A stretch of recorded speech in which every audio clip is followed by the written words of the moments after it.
and the conditions look really good, I would say. I think we're going to get some sun later today. Looks like the skies are popping through. Of course, the mountains on both left and right of us look absolutely gorgeous as they poke through the clouds here at another picture-perfect morning here in Canmore. We are just moments away from starting the race. Our first athletes out of the gate will be part of the women's sit skiing 12.5 kilometer distance biathlon race. We've got 10 athletes. Starting the show will be Joy Rondeau from Team USA. She's took a 14th and an 11th place position already this far, and she looks like she is now on course, our first athlete of the day. Greg, it's biathlon. Talk to friends and family and fans at home. What does this sport look like? What are we expecting to see today? Well, Josh, for those friends and family at home and the spectators, it's really exciting. We have a 2.5K course, basically. They're skiing that course, and it's a total climb of 12 meters on each loop. So pretty big climb for the sit skiers. They come in and they shoot. They'll be using air rifles, and coming in and there's a 10-meter shot. So each miss is a 1-minute penalty added onto their time. So like we said, on the screens, we'll be seeing the times come through, but we will not necessarily factor in the penalty time. So if you see the times on the screen as you're watching on the live stream, just make sure that we factor in those might not be the final times. As bid number 3, Christina Picton from Team Canada is on course. Her first lap, again, they're doing 5 laps, 4 times through the range. 8 more athletes left to go in this category. Christina Picton, of course, from Fawn Hill, Ontario, part of the Nordic Renegades Club. She's been on the Canadian team for quite a few years. It was her first time cross-country skiing in just 2018. She's already competing at a World Cup level here, Greg. Quite impressive. As bib number 4 now, Maria Iovela. She's from Team Russia. She's come best result in 5th place this far in the 7.5 kilometer distance race on Saturday. We're excited to see many of these men and women, of course, Greg, have competed in both the cross-country race and now the biathlon race. It is a big week, 4 days into 6 days of racing. Oh, that's for sure. I mean, for these women, they did 5K, 7.5K, and then they did the sprint on Tuesday. So it's a really big week, and now they're heading into the biathlon. And 12.5K, 5 times around this course, it's going to be about endurance, and the training's really going to pay off, I think. And of course, not only the racing, they have to come back, they have to maintain their heartbeat, maintain their control, their concentration, and if they shoot, of course, when they come back in. But that is it's not an easy feat, of course, to come back in after such a fast, quick, endurance-filled race and lap, and then come back in and try and stabilize your mental and physical strength and focus on the shooting range. So it's going to be a really impressive day. Oh, that's the challenge of biathlon. You're going to be out there, you're going as fast as you can, and then you have to come into the range and shoot and get things under control, and then get back out there. And if you have maybe you might have a not so great shooting, and you have to put that right behind you and keep on going. Yeah, and like we said, we're balancing both the shooting. Again, any missed shots get a minute penalty time, so added onto the time. So as you see these athletes come through the start line and the finish line, you'll see some scores, like I mentioned, or some times, like I mentioned, on the screens. And those may not be factored in with the shots taken or shots missed. So just keep that in mind. If you see any shots missed on screen, we'll call them as we see them. But each missed shot will add 1 minute, and they're going to be coming through the range 4 times. As bid number 8, Natalie Koshevera from Team Russia. She's already taken 2 bronze this far into the week-long competition. Again, we're day 4 into which she took 2 bronze in both the 7.5 kilometer distance race, and she also took a 4th in the sprint race on Tuesday. We see her on course. And now Kendall Gretsch from Team USA from Colorado Springs, United States. She won 2 golds at her maiden voyage at the Paralympics in 2018. One of the strongest American athletes. Again, quite a stacked American group between Kendall and Oksana in both this heat. They're looking good. You can see Oksana there in the back. She's on deck. She's the last athlete to drop in. Greg, strong American team out here. Oh, yeah, for sure, Josh. I mean, Kendall has been second, and third, so great medals there. And then, Oksana's starting right behind her, and Oksana's come first in the first 3 races here this week. So, these are the 2 to watch, I think. There we see the first few athletes making that climb out there. Again, 2.5 kilometer distance laps. They're doing 5 laps 4 times through the range. I'm excited to see them shoot. Again, we have you can see as we get some more shots into the range here, the start line, you can see we've got a whole list of targets out here. Beautiful pan. You can see that course. There's a few athletes now coming across. Just finishing up that first climb there. Yeah, from the low point to the high point there on that climb, that's 7 meters, and then the total climb per lap is 12 meters, and they're doing the course 5 times. So it's a big day for the sit skiers, and it's going to be about energy management, and then coming into the range and getting yourself under control and shooting, and then like we said earlier, if you have a great shooting, then it really buoys you, and then if you don't, well, maybe you have to put that behind you and just focus on the next shooting. You can see the first few athletes. There's bib number 5 pushing up to the top of the hill, Oksana from Team Russia. And when you talk about shooting, it's not like they're shooting a big target, a big wheel, a big target. They're shooting an object that is the size of a dime. 5 dimes, essentially, is what they're shooting. Yeah, that's right, Josh. It's 10 meters distance using air rifles, and the coaches bring the air rifles out to the athletes, and it's pretty challenging. It's the size of a dime, so think about that from 10 meters away. Again, this sport has some serious history dating back to the 18th century. Of course, has its roots in survival skills practice in the snow-covered hills of Scandinavia, where people hunted on skis with rifles slung over their shoulders. Again, dating back 400 years ago is when we have the first kind of historic roots of this race. It's become a regular fixture of the Olympics since 1960. And we have what we know as the very first event. Took place in 1912 between the Norwegian and Swedish military.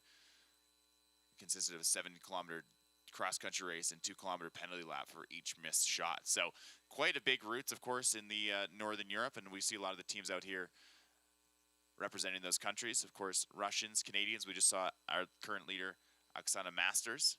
She already had 3 gold medals this weekend. We're excited to see how she performs today. But it's incredible being around sport with such history, Greg. Yeah, when you look at biathlon, it's really an attractive sport for so many people.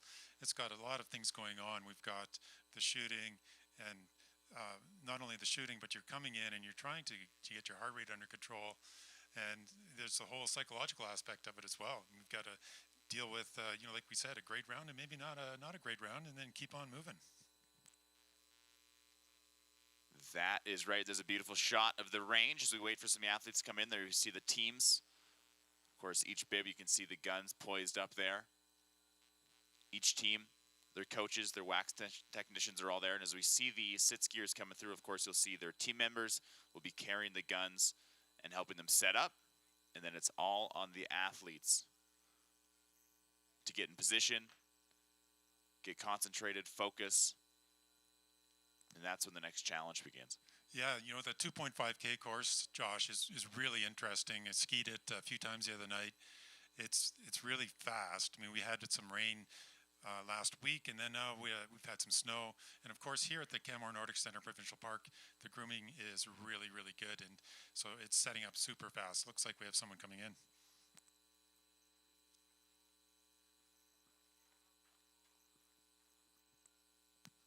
You can see the skier coming in now over the camel bumps, what we call the camel bumps, and they'll be coming into the range for the first shooting. Bib number 3 looks like Christina Picton representing Team Canada from Fonthill, Ontario, member of the Nordic Renegades Club, here with her coach, Patty Kittler, and Graham Nikishawa, who is also the guide for our Canadian athlete, Brandon, who we've seen compete quite a few times. She's our first athlete now coming into the range here. Of course, watch as she transitions herself from sit skiing, finds her position. She's got a big old smile on her face. She's having fun out there. It's a challenging race, but I mean, they're in one of the most beautiful settings in the world, one of the best venues in the world. How can you not be happy out there? It really is one of the best venues in the world. When we look at the Canmore Nordic Center, the elevation, the snow, and the temperatures here, really great for racing. And part of this race is, of course, we talked about the skiing, but it's going to be the transitions as well.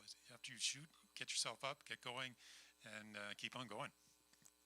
Christina Picton getting comfortable out there. You can see her coach brought her her rifle. She's getting warmed up to shoot. There's the shot, 10 meters distance. Like we said, each target is about the size of a dime. 5 shots, they get 1 shot each. Each missed shot represents a 1 minute of additional penalty time.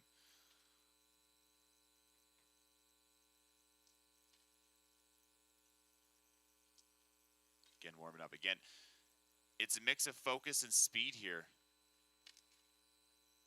And she's up and moving.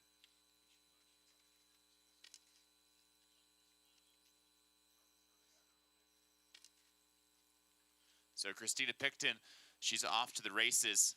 Another athlete now from another American athlete, bib number 2, Lyra. She's now making her way into the range. We see a few more athletes now have come in, shot their shot, and are taken off for their 4 more laps. It's a beautiful shot. You can see her coach there handling her the rifle. She's in range number 3.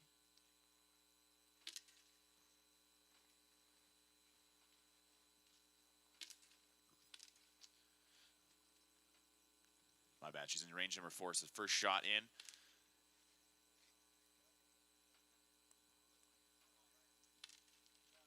So missed 1 shot this far. Again, each missed shot adds a minute onto their time automatically. Some races, the skiers have to physically ski. Oh, that's good shooting by Lyra. She's up and at it now, so that's her first round. So 4 shots in the hole, 4 bullseye. 1 missed shot, which will add 1 minute onto her penalty time. Yeah.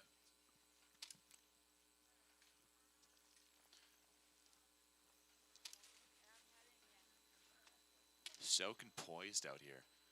Got racers sitting in number 13 and number 14. We see bib number 8, Natalia Koshevera, already taken 2 bronze medals this far into the contest. And her teammate, Russian athlete, bib number 5, Oksana, has taken 3 7th-place finishes. She's finished up with some great shots. She's off for her second lap of 5, 2.5-kilometer distance laps.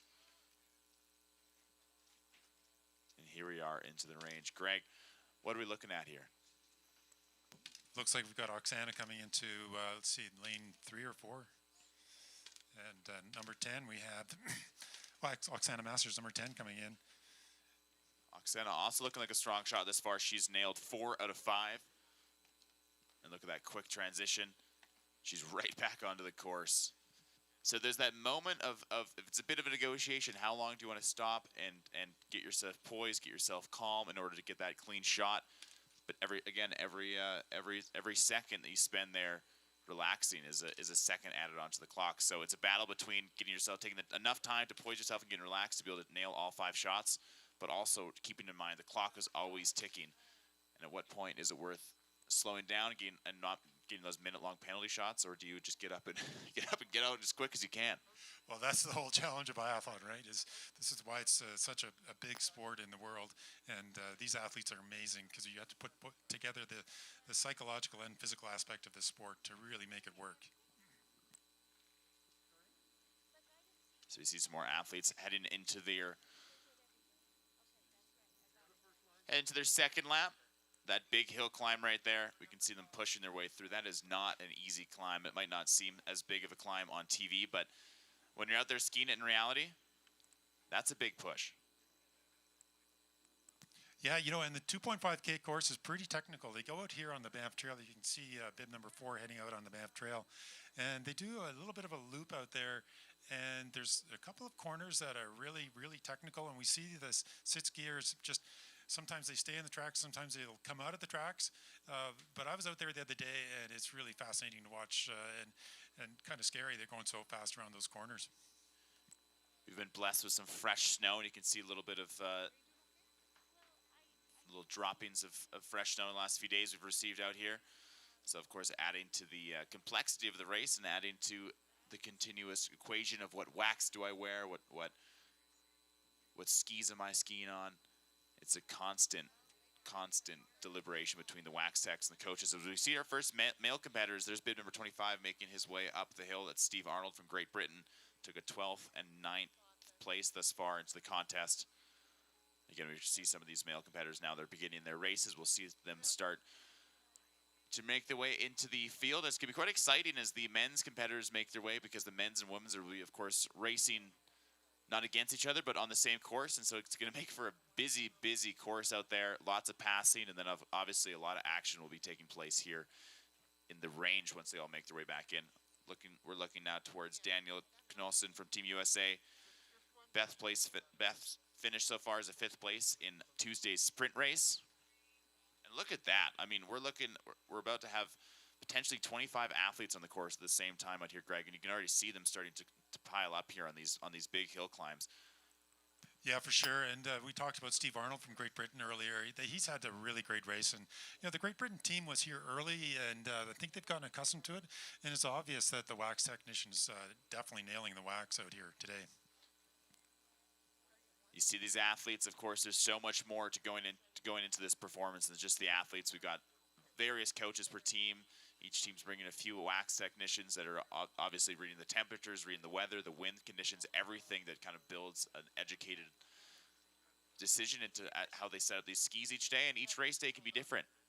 A place like Canmore, where the weather, of course, the start of the weekend was sitting around -12, -13. It's warmed up throughout the past few days. So it's a constant challenge to decide how to actually build your skis, set them up. As you can see, bib number 21, our own Colin Cameron, our gold medal winner representing Team Canada. He took a 1st place in the sprint category. He's looking fast, looking smooth coming down here, Greg. Yeah, he had a great week so far. 5th in the middle distance, or I guess in the middle distance, then 3rd in the long distance. So he's a distance skier, but he did really well in the sprint yesterday, coming 1st. Joining us from Sudbury, Ontario. He's been representing the senior national Canadian para-Nordic ski team for the last 5 years. Already has 5 Paralympic bronze medals in his belt. Looking for another win thus far into the weekend. And of course, a lot of these athletes we mentioned earlier this week, but this is a qualification run. Look at that push-up. Bit of a quick transition right to it.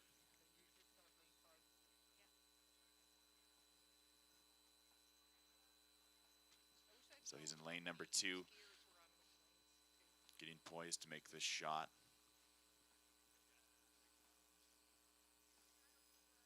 This afternoon we have one person per lane on the VI targets because we think they might be hard to see if the sun comes out. And we make sure nobody's red, green, colors. 4 of 5. We'll see if he can round it out, get all 5 shots. Great shots. Oh yeah, there's setting the pace there is Colin Cameron with 5 for 5 on the first round of shooting. That's pretty good. It's got to be good knowing that you're heading into your 2nd lap with no penalty time added. Like we said, each missed shot adds a minute on to the penalty score. We'll start to see the times come through, but again, those will not be factored for time. So we're going to keep track as to who's shooting. But Colin Cameron has put down some great shots. There's bid number 3 now. Our own Christina Picton from Team Canada. She's coming into her 3rd lap. The range is starting to fill up out here. Yeah, definitely. You watch these athletes, and they have what we call the sort of a routine for their transition. Just watch them come in. They've been practicing this probably for their whole lives as they've skied biathlon here.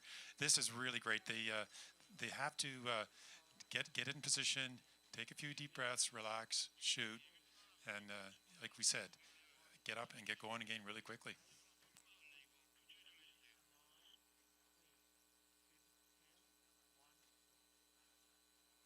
See Joshua Sweeney sitting in lane number 5. Clean shots thus far.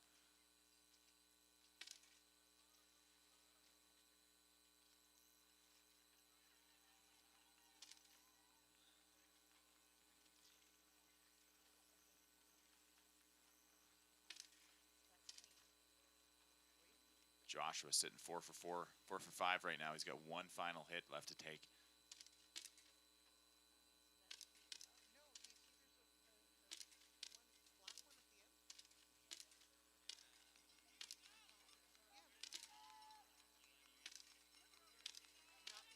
There we see Oksana Masters coming into the shooting range again.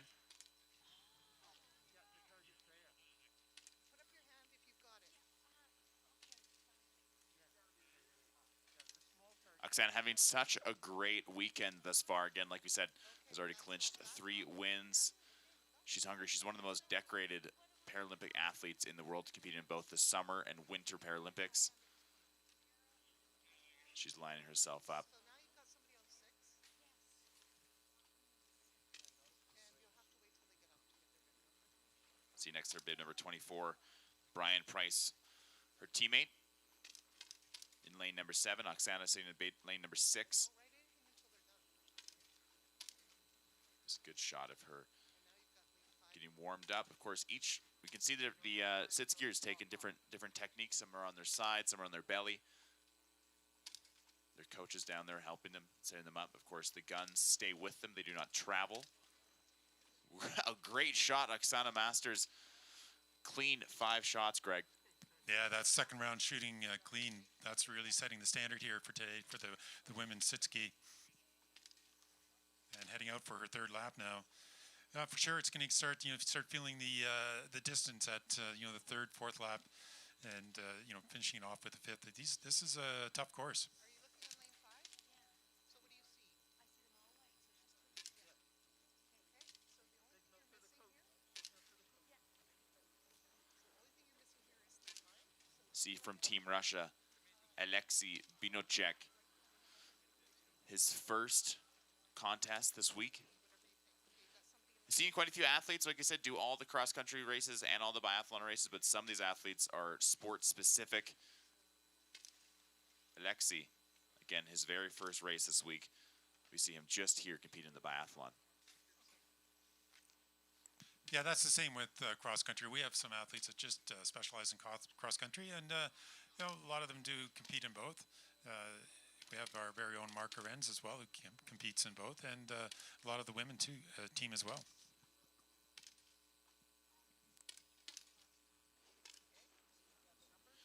Daniel Nelson from Team USA pushing his way into another lap. Best time thus far. He's earned himself a 5th place in the sprint race on Tuesday. Got a busy lane. And there's Shin from Korea off into the next lap. Shin's already earned himself a few top 10 positionings. Bid number 34, Daniela Bridick from Russia, one of the top athletes in the cross-country ski race. My bad, that you're actually looking at Ivan Golubkov from Russia. The Russian team, Greg, is looking so good. They've earned quite a few podiums thus far. They've got, of course, a great team of coaches and wax technicians out here with him. Ivan specifically has earned 3 silver medals in every event he's competed in thus far. Yeah, for sure. The Russians are powerhouses, along with the U.S. and Canada, and 3 silver medals so far from Ivan. Really, he's probably going to be the person to watch today as well. You can see him coming into the range, slowing down a little bit, starting the pre-shooting. Breath work, the preparation. Yeah, Watch as he mounts the lane here. There's his coach. You can see Team BIP 177 hands off the rifle. And then from here, let's talk a little bit through what goes through these men's and women's brains as they're coming down to relax, to calm, as they sit down and get their rifle. What do you think is going through their head? Well, it's the well-practiced routine. Stick to the routine that you've got. It works, and each athlete will have a routine that they follow. Some take a little bit of time between shots. Some others will go right at it and bang, bang, bang. But it looks like that's what Ivan does: bang, bang, bang, and he's out. Bang, bang, bang. Whatever's in his breakfast cereal this morning doing him well as Ivan heads out. Perfect shot, like we said. Each missed shot is 1 minute of time added to their race. We won't get those final results until most of these athletes are crossing the finish line, as it takes a few minutes to, of course, calculate all the missed shots and add them their times, their score.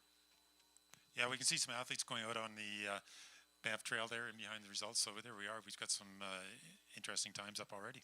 So again, like we said, there's the times up here on the leaderboard, but please, good to note that this does not take into account their missed shots. So he's got bid number 21, Colin Cameron, our very own Canadian,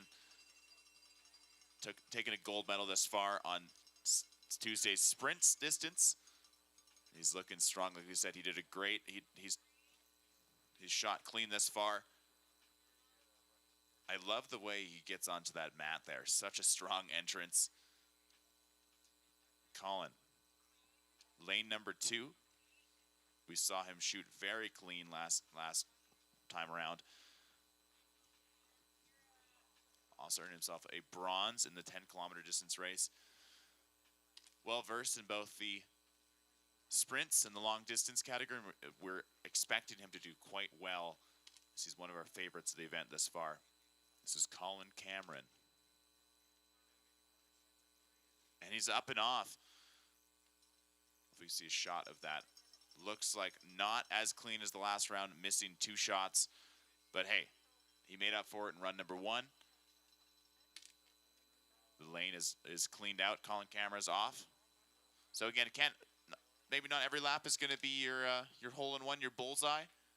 But even just getting a few of those under your belt, especially heading into your second and third lap, it's got to feel good. Oh yeah, for sure, Josh. You want to shoot around around 90%. So lots of shooting left there for Colin, and he's had some really good lap times as well. So we'll see how he does.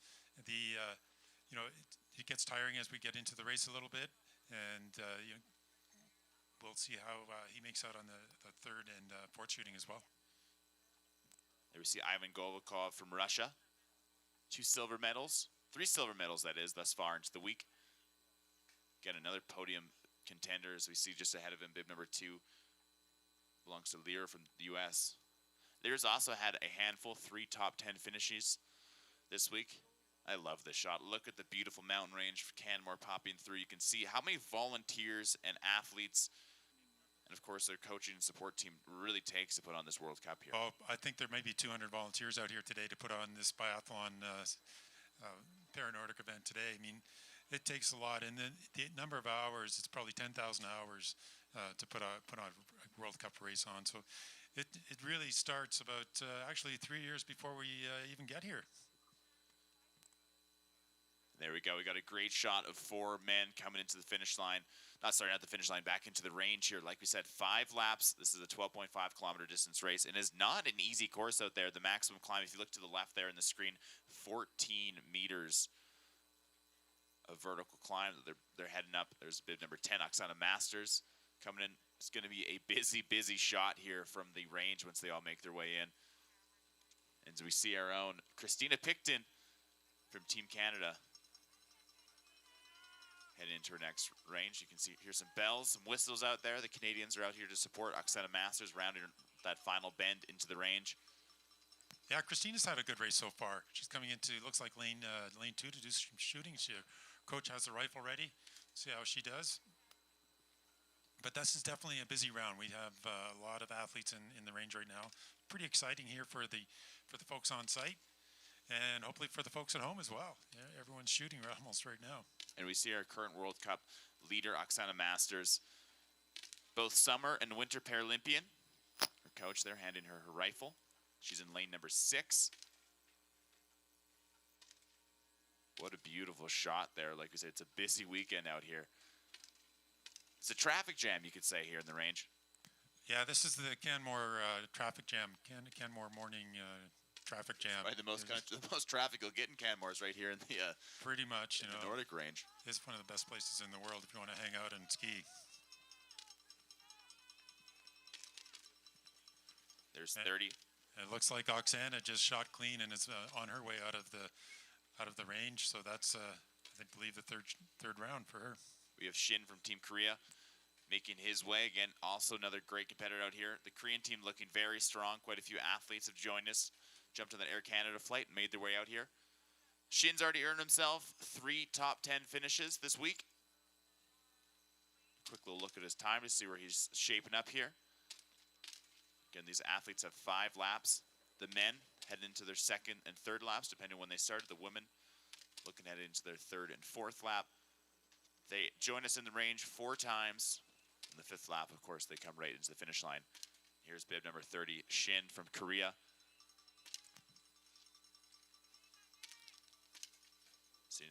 So we'll see 5 shots. Each target is about the size of a dime, a Canadian dime, that is. Yeah, that's right.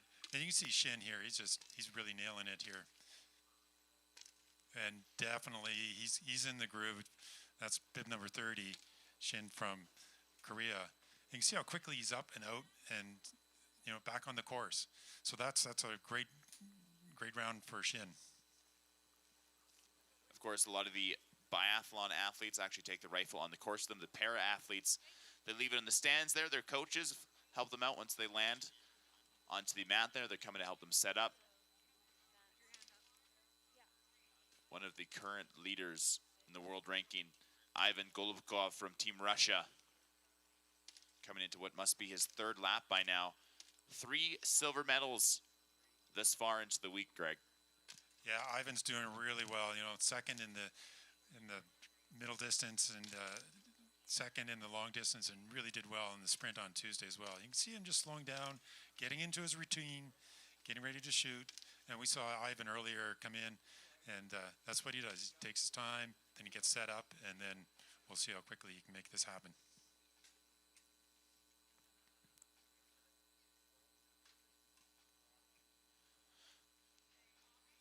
Fun story about actually the guns and the gear that was brought here.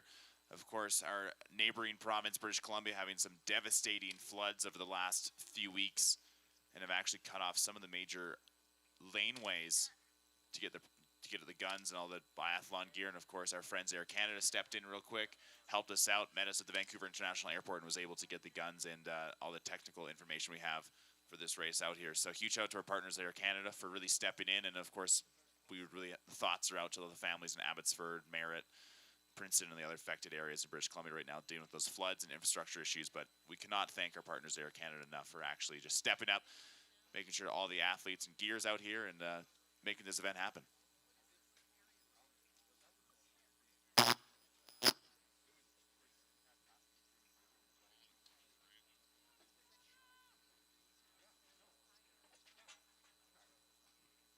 Is the very own Colin Cameron absolutely firing this. Look at the size of those arm muscles as he pushes his way into the range here. Colin having done such a great performance thus far into the week, already taking home a gold medal. In the sprint category, he took a 3rd in the 10K distance and a 5th place in the 5K distance race. Colin Cameron now coming in. This is my favorite part. This is watch this, almost chaturanga like, his making his yoga teacher at home proud as he mounts. Coach passes his rifle and he's off.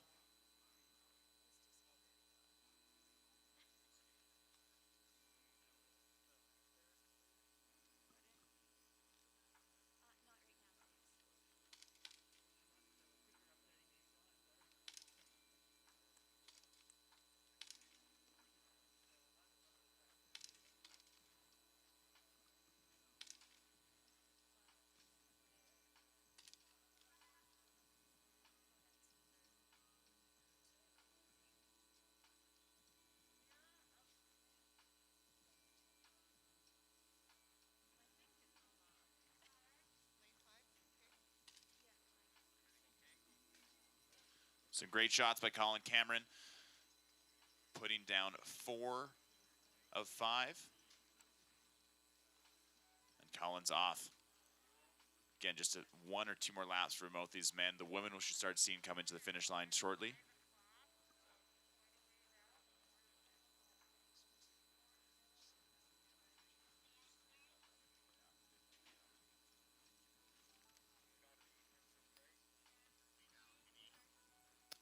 So Colin, some great shooting, of course. Bullseye on run number 1. Knocked down 5. Run number 2, he was able to hit 2. And run number 3, he shot 4 of 5 targets. So overall, looking quite good, quite clean shots. He's got 1 more round into the range to make up some of that time. Each missed shot adds a minute of penalty time. Greg, that is quite a lot of time. If you factor in 4 shots, the 20 potential lost shots, depending on how good you are, anywhere from 1 minute to 20 minutes of penalty time could be added. Yeah, that's right, Josh. That's the excitement of biathlon. And if on the shorter races, the athletes will be doing penalty loops. So, you know, a missed shot means a penalty loop, and it's meant to, of course, even it out a little bit. And that's the challenge of biathlon is the shooting and the skiing itself. It's always exciting to watch.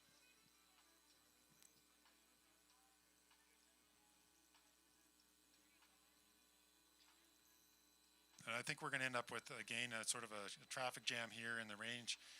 Pretty soon we have the skiers that were here about 5 minutes ago out on the course, and they should be coming back in through the camel bumps. And we probably have a pretty busy range in a few minutes here.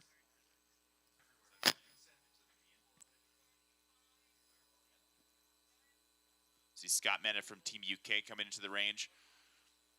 A few more athletes making their final push, their final descent on that big hill. It's a quick course up till now, and this is the final descent. The range is in sight, or we see our own Colin Cameron pushing his way up the hill. Colin, some great shooting thus far into the day. We're expecting to see our women competitors. We got bib number 10, Oksana Masters, entering the range. This will be her final time in the range before she heads into her final lap of the day. And now bib number 28, Alexei Biatchek from Russia, his first contest day of the season, first World Cup. The men and women are heading to Finland now. Then with a slew of World Cups in January, February, and of course it all culminates to the Paralympics in Beijing in March 2020. Shin from Korea.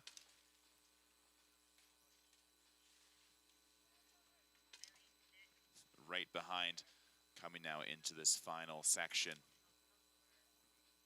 The range ahead of us, filling up here, like you mentioned. Canmore traffic jam is among us. That's for sure. Here comes some more skiers in as well. So it's pretty exciting. We have, looks like bib number 30, Shin, choosing his lane.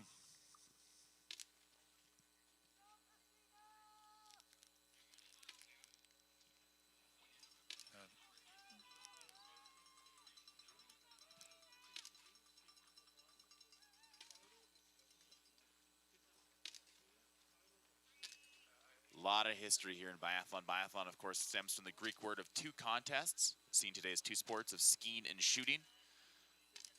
Such great history here, stemming from the survival skills practiced in the snow-covered hills of Scandinavia, where people hunted on skis with rifles slung over their shoulders. Started around 400 years ago. Can you imagine if you're still out there, Greg? You know, you're out here, of course, skiing, but you're also out here hunting your dinner, and that's exactly what these athletes did. And of course, that eventually turned into a sport. Is now a mainstay of the Olympics and Paralympics since 1960.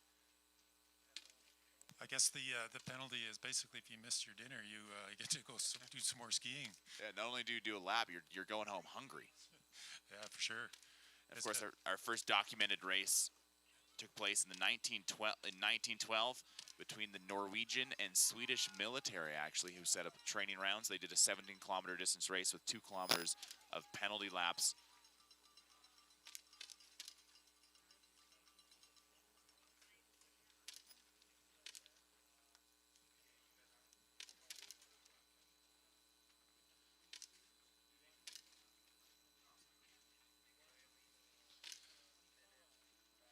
So beautiful traditions that started this sport. Of course, we've seen 14 nations fly into Calgary and join us, make the trips up to Canmore. So we got Ivan. He's in the range. Join us. He's in lane number 11, beginning his shots.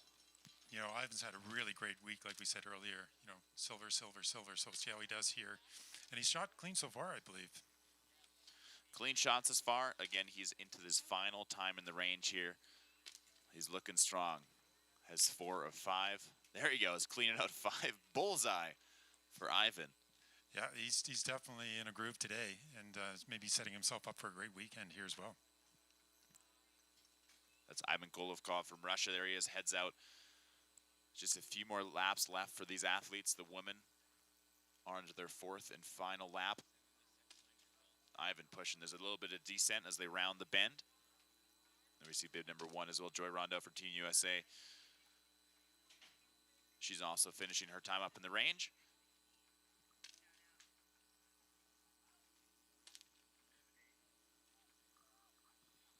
See bib number 33, Daniel Bridik from Russia in the distance, earning himself a 3rd place bronze medal performance on Saturday. And here's Colin Cameron, our very own. Colin has shot clean. First round, bullseye. Shot 2 on his 2nd round. 4 clean shots on his 5th lap, and now he's coming, or 3rd lap, sorry, now he's coming into his 4th lap. One final chance to shoot, one final chance to clear up some of those penalty times. Colin making his way into the range, looking strong. One of our Canadian favorites in this contest. Spends a lot of time here in Canmore training. We're excited to see him out here in home turf. Yeah, definitely. Colin's a mainstay of the team and has been training a lot in Canmore and has been here for a few weeks getting ready for these races.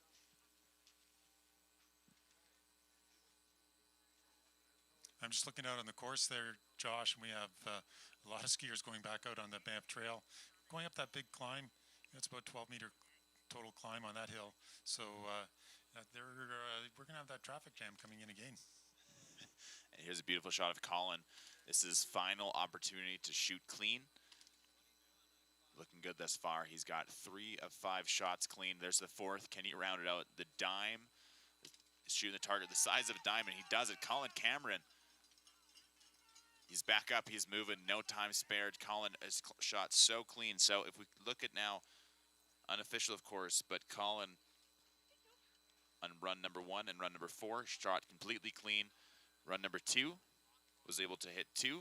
Run number 3 hit 4 shots. So if my math is correct, he has 4 penalty laps. So that's 4 minutes of time will be added onto his final time. Of course, that will all be formulated and calculated by the time they come across the finish line.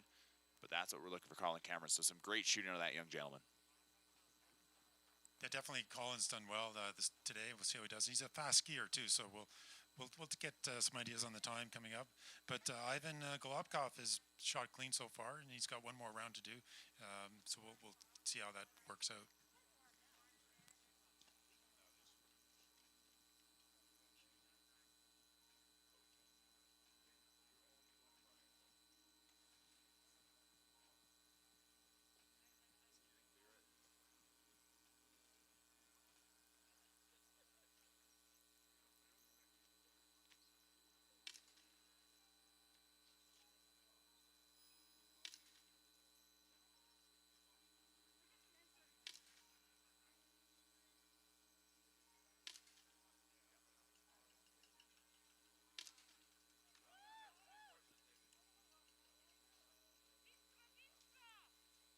Askana from Russia, pushing her off. She just finished up her final time in the range here, and she is now off for her final lap. What a beautiful background there is. Beautiful shot of the mountains surrounding us here in Canmore. If you want to learn more about what's going on in Canmore, you can head to explorecanmore.ca and learn more about our title sponsor. Tons of things going on here in Canmore. Greg, of course, you live here, you know all about it. Some great restaurants, some great food, nightlife, sports. There's an incredible amount of activities here, and of course the Canmore Nordic Center is just one of the many things you can do. There's fat biking here, there's Nordic skiing, there's 3 incredible ski resorts, trails, the mountain network. It's insane. Yeah, it's pretty wild here. The climbing, the ice climbing, you name it, backcountry skiing, front country skiing. We've got it all here in Canmore. And it looks like we have number 25 coming in.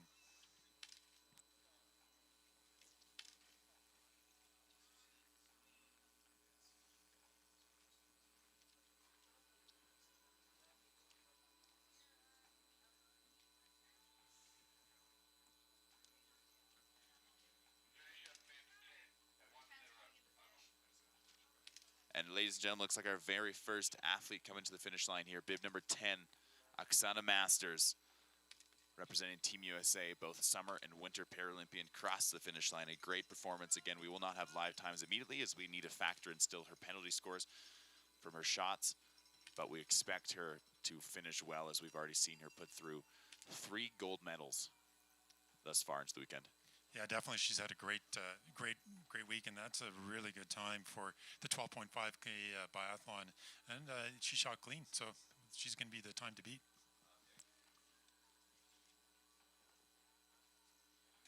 All right, ladies and gentlemen, if you're here live from us on site, the Canmore Nordic Center, the awards will be taking place at 11:15 a.m. in the finish line. Again, awards at 11:15 a.m. in the finish corral.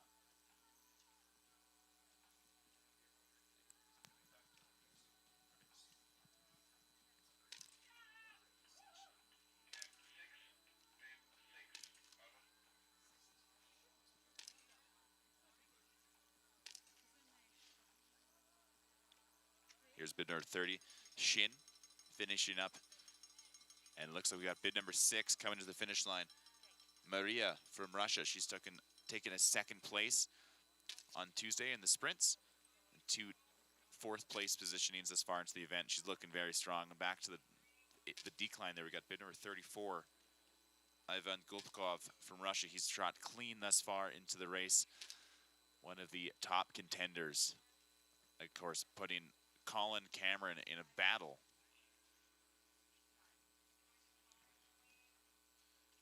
And from Colorado Springs, we got number 9, Kendall Gretsch. She's taken 3 podiums thus far, 2 silver medals and 1 bronze. And Kendall Gretsch has just crossed the finish line. Congratulations, welcome on in. Again, excited to see how these scores shape up. Well, Kendall's had a great race as well, coming in right behind Oksana there. I didn't keep track of her shooting, but I imagine it was pretty good as well. So, you know, Oksana, Kendall, the U.S. team setting themselves up really well here at the first race. Here's a beautiful shot of Ivan Gulpkov from Team Russia. This is his final time in the range. Ivan setting himself up, looking clean this far. 1 shot down, 4 to go. Continuing to make a clean shot here. 3 now. 4 in his final shot of the day. 5 shots. Ivan with a clean shot. He's off. Wow, he's going to give Colin a serious run for his money here, Greg. Yeah, definitely. And we just had some finishers come in as well. Looked like number 3, Christina Picton, came through. I lost track of who we are, but Ivan had some great shooting there coming out, and definitely going to be the one to beat for this race today. So unofficial, but we're looking Ivan. We believe he shot 4 clean shots on all the runs. Colin Cameron, of course, will be taking home 4 penalty laps, or not laps, but 4 penalty times, 4 extra minutes onto his time. So Ivan might have just earned himself quite a clean lead in front of the other athletes out here, Greg. Of course, we will not know until the finishers cross the line, and we've been able to tabulate all the times, adjusted them for the various things, and then also added penalty scores. So still much more to come. And there's Derek Zaploninski from Team Canada. He's making his way down. Followed close behind, we've got Brian Price from the U.S. and our own Colin Cameron. Colin should be coming now into the finish line. Be one of the first men to push his way and finish the day. As the sun pokes out, says hello. Mother Nature's treating us well out here in Canmore. Another gorgeous day. Colin Cameron looking for him to come and complete the first athlete in the men's 12K individual sit skiing race. Colin coming in strong. Yeah, Colin coming in really strong now. Bit of a sprint across the line. There we go. Congratulations, Colin Cameron, completing a great race. 2,431 meters per run. These athletes having to complete 5 laps. 14-meter climb of each run. Not an easy feat out here, but Colin Cameron making it look easy, representing Team Canada, a very decorated Canadian Paralympic athlete. We're excited to see him out here and excited to hopefully earn himself some quality points to position himself well moving into the Paralympic Games. Again, he's been there a few times and he's eager to head back and represent Team Canada here on home turf. So congratulations to Colin for finishing up a strong race, and we'll come back to you folks at home. Tune in live at cbcsports.ca with results once we factor in both his times as well as any penalty points. And like we said, Colin Cameron, we believe that he'll be taking 4 minutes of penalty time added onto his final score.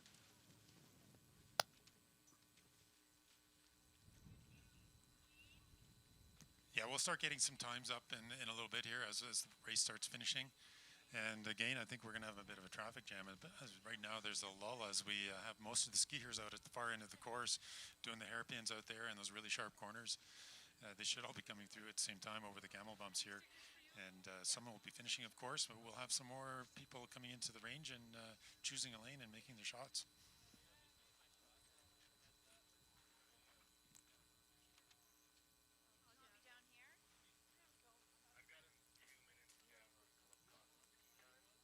Of course, this race is brought to you by the Alberta World Cup Society, Hosting Society for Cross Country, and the Alberta Event Hosting Society for Biathlon, with great support from our sponsors and funding partners, the Government of Canada, Sport Canada, the Government of Alberta, and its major cultural sporting event program. And we have a terrific sponsor in Tourism Canmore, Kananaskis. And if you want to check out what's not to do in Canmore, Kananaskis, explore canmore.ca, of course, is where you would want to go. And a huge shout out to our friends at Air Canada, our national airline. Like we said, a pretty exciting last few weeks. Athletes have flown out here from 14 nations, got on board those Boeing 787s. They were treated to the great Canadian hospitality amongst our Canadian airline, and they've brought us all here. So huge congratulations and shout out to Air Canada, of course, funders of the Paralympic Games, the Olympic Games, and us here in Canmore. We're super excited to have an incredible Canadian partner as we see some more athletes coming in. We believe these should be finishers. We've got bib number 27 coming into the finish line. This belongs to Scott Meehan from Great Britain. 3 top 10 finishes thus far into the race. Yeah, Scott's finishing really fast. And, you know, the Great Britain team, along with Steve Arnold, they've had a really good showing this week. They've brought some great athletes over, and they've raced so far all 3 races, and this will be their 4th. Scott Meehan completing a great weekend out here. Bib number 25 now coming in. Steve Arnold, his competitor, his countryman, neck and neck with bib number 30. That's Shin from Korea. They're pushing strong into the finish line here. Like we said, these athletes all started 30 seconds apart from each other. Look at this great battle into the finish here. Congratulations to all the men and women.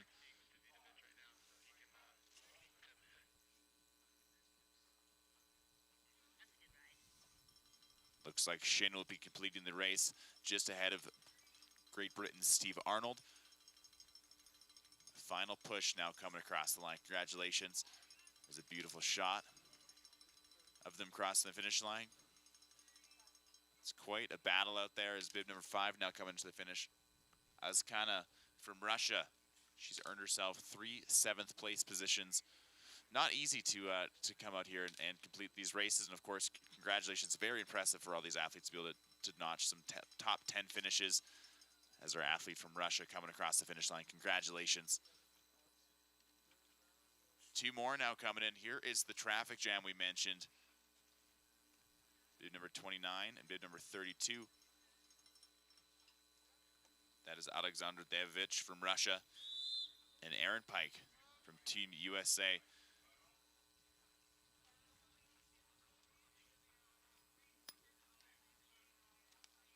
And from Team Russia, Alexei Binochek, bib number 28. He's coming into the finish line right now, completing his first day of racing. Of course, some of these athletes, like you mentioned, are cross-country ski athletes. Some of them are biathletes, and some of them, Greg, some of them do all. Definitely. We have bib 32 and 29 coming in now. Bib 32 is Alexandra Davidovich from Russia, and 29. 29, Aaron Pike, complete, coming across the finish line. Strong scores.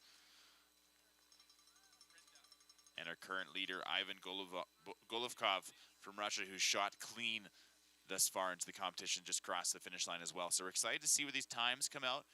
Of course, it's a constant battle between the top speed racers and then the top shooters. Quite a diverse sport out here, and we're excited to see how that factors into their times. There's Ivan taking a breath out there. Should be proud with his results thus far. Yeah, definitely the shooting clean from what we could see, and a really strong race there from Ivan. Bib number 31 coming in, and that's Daniel Lawson from the U.S. team. They've had a really great week as well. Daniel himself has earned himself a 5th place position on just a few days ago on Tuesday in the sprint contest, and he's coming in pushing strong, looking for a great finish as he crossed the finish line here at Canmore Nordic Center. We're in Kananaskis country. If you want to learn more about what Canmore has to offer, explore canmore.ca. I've had a great week here exploring, eating in the restaurants, enjoying the arts and culture scene as we see bib number 22, Joshua Sweeney, our American, coming to the finish line. We're just wrapping things up here. This is the men's and women's individual sit skiing 12.5 kilometer distance biathlon. 5 laps, 2.5 kilometers each lap. Each athlete has done 4 laps into the range. In the range, of course, they've got 5 shots to make. The target's 10 meters in front of them, and each target is only the size of a dime. If you can imagine how small that is to try and line yourself up after coming probably exhausted from your lap, coming in here, being able to control your breath, stabilize, and get to the point where you're able to focus and shoot. And of course, you only get 1 shot at each hole. Each missed hole, Greg. Yeah, each you get 1 shot at the target. I have to check with the technical delegate here, but they might be carrying 1 extra shot as well that they may be able to use. I'm not sure. I'll have to check with the technical delegate. As you can see there, a great shot of the stadium. And of course, that's Mount Rundle in behind there. And that's a typical view from Canmore at the Canmore Nordic Centre Provincial Park. This is home to the 1988 Winter Olympics and the subsequent, oh boy, we've had probably 10, 15 World Cups since then. We've had a Para-Nordic World Cup in 2013 and 2017 and now 2021. And we're really hoping to have the Para-Nordic crew back here for 2025. It really sets the stage for the Olympics.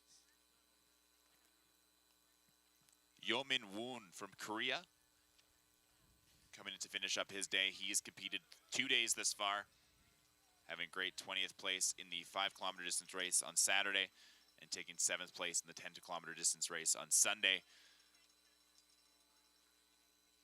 And here he comes pushing into the finish line here. Congratulations to all the men and women out here. Join us from Team Korea. Strong contenders and a great, great turnout from all of the folks out here. 14 nations represented. And another athlete from Team Russia, Daniel Bridik, number 33. He's one of the standout Russians. He's looking incredible. Look at his composure and strength pushing into this finish line. His arms are firing to get him across that final. Taking a bronze medal on day number 1 and 2 4th place finishes up to now. Looking tired, but must be happy. Again, a big smile on his face as he completes his day. Brian Price as well from the USA. Completing the challenge out here. Like I said, it's been 12.5 long distance. It's not easy for these folks to be pushing in and completing some big climbs, some big descents, and then of course shooting all intertwined through all that, Greg. Definitely you see bib number 24 there, Brian coming across, and you know, they're tired. It's 12.5K, and you know, they're just going as hard as they're able for the whole distance, and then, you know, trying to relax, get into the groove and shoot. And here's bib number 26, our own Derek Zaploninsky from Team Canada, joining us from Smoky Lake, Alberta. Trains out here quite a bit, doing it with his coach, Robin McKeever, wax technician Ian Daffrin, and Bruce Johnson. Like we said, it takes a whole team to be able to make these athletes perform at the level they need to at the Para World Cup. He's been on the senior national team for 3 years. Got some great results thus far. Again, he's pretty early into his career, but took a 5th place at the Para-Nordic World Cup in Finland last year, as well as a 4th place in biathlon sprint and a 5th place in cross-country middle distance at the 2019 World Championships in Prince George. So quite impressive results thus far into his career, and this is only event number 1 of this season. Yeah, for sure. You know, the Canadian team, I was talking to Kate Boyd, the high performance director with Nordic Canada, and they really focus on bringing in the young athletes at the appropriate stages and the appropriate times and bringing them along. And the veterans are really helpful as well in making sure that the new racers are comfortable and, you know, help to learn as well. Says we just have a few more athletes on the course. We'll be moving into the next category of the day at 12:10. That'll be the men's individual standing 12.5 kilometer distance race. Again, they'll be doing this exact same course, coming across for 5 laps, 4 laps in the range, and then the 5th lap will see them into the finish line. That is all happening at 12:10 Mountain Time as we are going live from Canmore Nordic Center. A beautiful day out here. Crisp, cold, clean, clear. Albertan winter. Snow coming down, a little bit of dusting yesterday, Greg. Yeah, we had some good snow just west of here. It snowed probably 10 centimeters and then another 10 centimeters last night. So, we've had some really good snowfalls, and we're really fortunate. The temperatures have dropped. And here at the Canmore Nordic Center, the team can make snow. They can cover most of these trails in about 5 days and with good temperatures around -5, -10. Like I said, 5-7 days, these trails can be covered. The other advantage going on here at Canmore is that the frozen thunder. So during the winter time, we make some snow and we store it. We cover it with sawdust for the summer, and then we roll it out in early October. So we have about, I would say, 3 kilometers of snow in early October ready for early season training, and that's a big advantage for our Canadian athletes. Some secret sauce we have here at the Canmore Nordic Center. Not only are the Canadian athletes out here training early, we've seen the Russians out here. We've seen many of the teams hop in those Air Canada flights and get out here and come to train early. One of the best spots, of course, also the little bit of a higher elevation than some of the other courses that will be competing in this winter as well. So it's always good to get a bit of that experience at elevation. The trail team is out here is perfect. Of course, the facilities out here are absolutely incredible. And it looks like we have 1 racer still on the course here, Greg, as we wait and welcome them in. But right now, we're just enjoying the view, enjoying the sun, enjoying the beautiful weather out here at Canmore. You're watching the 2021 World Para-Nordic Skiing World Cup live from the Canmore Nordic Center. And you're joining us here live on cbcsports.ca. Thank you so much for tuning in. We've got a big day. This is just 2 races. We've got 4 more races coming out at you this afternoon. And like I said, the next race that we'll be starting will be at 12:10 Mountain Time with the men's individual standing 12.5 kilometer distance biathlon event. And then, of course, moving into the women's individual vision impaired 12.5 kilometer distance race. That'll be starting at 2 p.m. So lots of action coming to you. Stick around. We'll wait for our final athlete to come across the finish line. But until then, enjoy these views. Thanks for hanging in online.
And it looks like we've got our final athlete, bib number 1, Joy Rondeau from Team USA. She's coming into her final lap.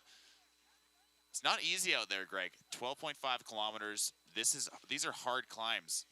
Yeah, we've got like we said earlier, it's the total climb of 12 meters on each lap, and it's 2.5K, and it looks like Joy is coming into the finish. And we didn't keep track of her shooting, but I'm sure she did well. And pushing hard into the finish now, we've got Joy Rondeau from Team USA. And when you think about these races, not only that this race specifically is difficult and grueling, but these athletes, Joy this is her 4th day of competing. 4th day in 6 days in a row of competing out here. Not only, and there's competition days, there's also training days. Most of these athletes are out there training on their days off. So it's hard. And here she comes, Joy Rondeau from Team USA. She's looking strong. She's got a big smile on her face. She hears that crowd. They got some bells and whistles here in Canmore, the Canmore Nordic Center. The fans are out today, and it's so good to see them all filling up the stands and making these athletes heard, making them seen, and really welcoming them in after a challenging course, a challenging week of racing out here. Yeah, for sure. We've got some fans out here with cowbells, and definitely they get out on course. You know, we have lots of fans go out on course and watch the excitement out there, because that's where you really see it going on. And you can see Joy there just taking a break after 12.5K biathlon. And she had a great week, and you know, she raced on Tuesday on the sprint. So Joy was out there all day. That's doing at least 2 races. You know, out there for 3 or 4 hours waiting around for those races. So big week, and takes a lot of effort and time to get organized for today. Well, that wraps up our first morning's events. Of course, we're back this afternoon at 12:10 for the men's individual standing races. That'll be going off at 12:10 a.m. this morning. Day number 3 was the sprints, and now we're on to day number 4 out here live. There's some times coming up in the scores. Again, just need to note that these times do not factor in any penalty times from the biathlon from any missed shots. Each missed shot, again, adds up to a minute per missed shot. So these times are all unofficial. These are just the race times, but some strong performances. We see Oksana Masters coming in just over 39 minutes of racing. We'll see how her shoots add into that, as these results will now be tabulated in the next few minutes, and we should have more finalized results to come at you live with here from Canmore Nordic Center. A beautiful day. We're day number 4 here. We've got 2 more days left. Again, Saturday was sprints biathlon and Sunday mid-distance biathlon. If you're tuned in here live, cbcsports.ca. If you're at home in Calgary and Banff, even in Canmore or the surrounding towns here in Alberta, we'd love to welcome you out here for the final 2 days on the weekend to come take in the action live. It is a whole different thing to actually watch this event in person. You can see and really get a feel of how big these distances these athletes are traveling. Heck, you can either rent some skis and get on the course and actually experience it and experience for yourself, which really gives you a lot more perspective as to what kind of level these athletes are competing at. These are the best of the best in the world here, Greg. Well, for sure, you could come on out, rent some skis, or bring your own, and ski the courses after the races are finished and before they start grooming for the evening. Yeah, that's a great idea. And you can see everyone starting just cooling down. Some of the sit ski athletes, of course, after 12.5K, you just don't want to go sit down. You be cooling down, getting those muscles relaxed, and then taking the rest of the day off. So that wraps up our day. We'll be heading into awards here at 11:15. And we'll come back here at 12:10 for the next race. Stick around. The day is just beginning. Like I said, we have men's individual standing at 12, followed by the women's individual standing. And then this afternoon, we're going to complete the day with men's and women's vision impaired category. We've got the athletes and their guides out here to compete. It's going to be a great afternoon of racing. Stick around. You're here watching it live from Canmore Nordic Center, live on CBC Sports, and we'll be back with more from the 2021 World Paranordic Skiing World Cup, coming from you live from Canmore, Alberta.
All right, ladies and gentlemen, the awards will be taking place in just a few minutes. The awards at the finish line for the first two categories will be taking place in 3 minutes at the finish line. So asking all teams to come on down, bring their athletes.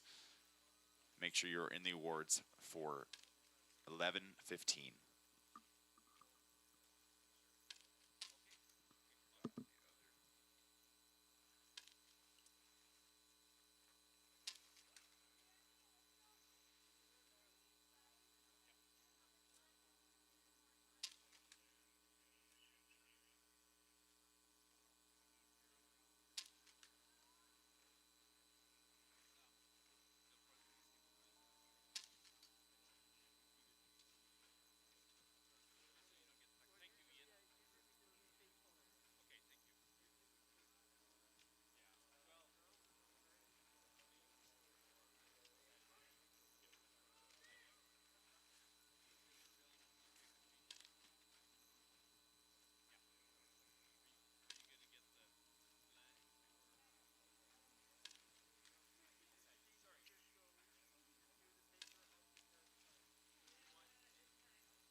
All right, folks, we are just minutes away from awards. We're asking everyone to come on down to the podium at the finish line, and we will crown our champions.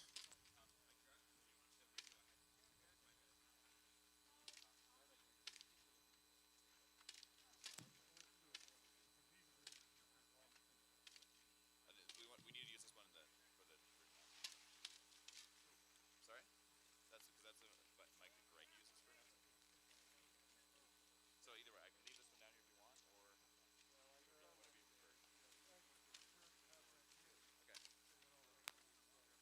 Okay.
Yeah.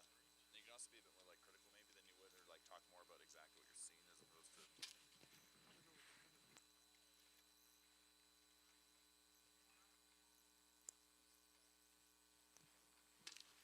We are 1 minute away to awards, 1 minute away, 50 seconds now, 40 seconds to awards. Time is moving fast. We are 20 seconds away to awards, so make your way down to the finish line.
All right, ladies and gentlemen, thank you again for another beautiful morning of racing here for the Canmore Nordic Center.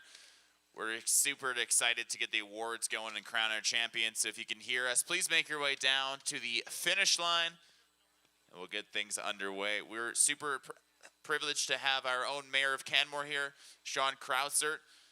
He'll be presenting the awards, and our own Norbert Meyer, from director of the events of the Alberta World Cup Society, is here to give the athletes their temporary cowboy hats.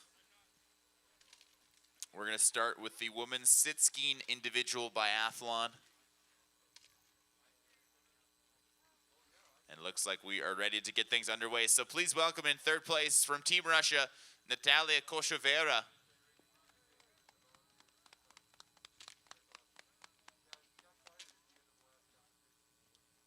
In second place, no stranger to the podium, Oksana Masters.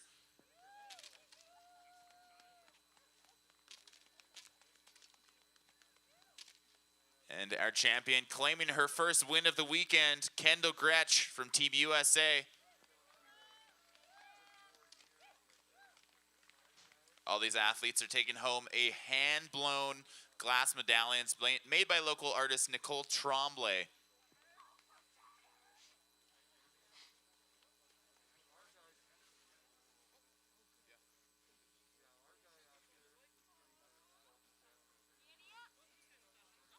There's your women's sit-skiing podium.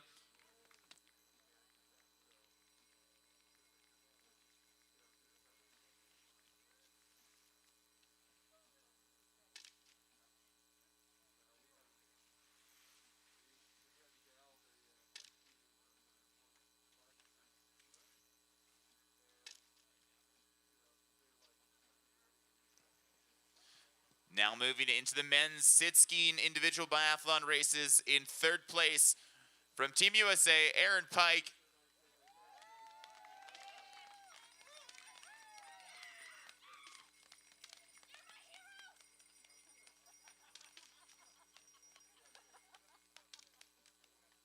In second place from Russia, Danila Britik.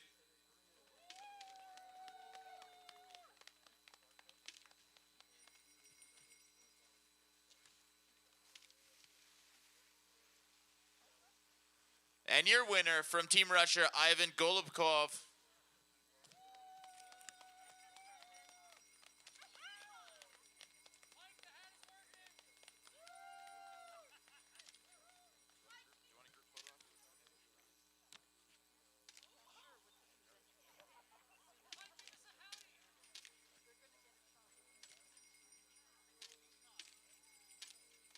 There's your men's sit skiing podium. Once these photos are done, we're going to ask the women winners to come back up and we'll get a group shot with our presenters, Sean and Norbert.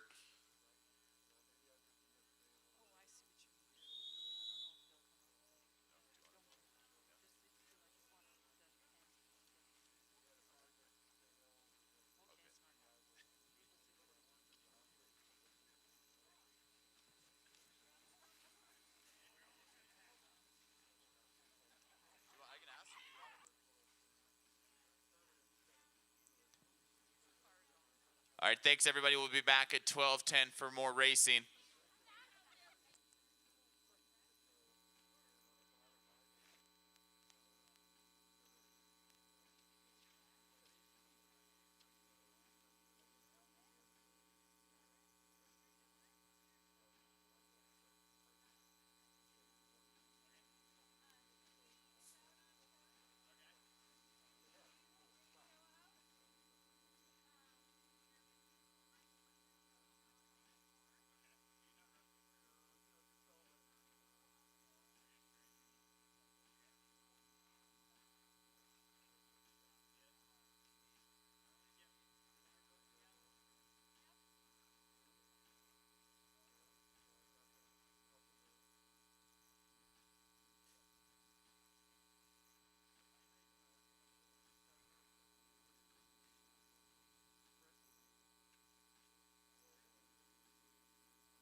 odd ones where. Okay. Okay. No, it's kind of all over the place. It happens. I mean.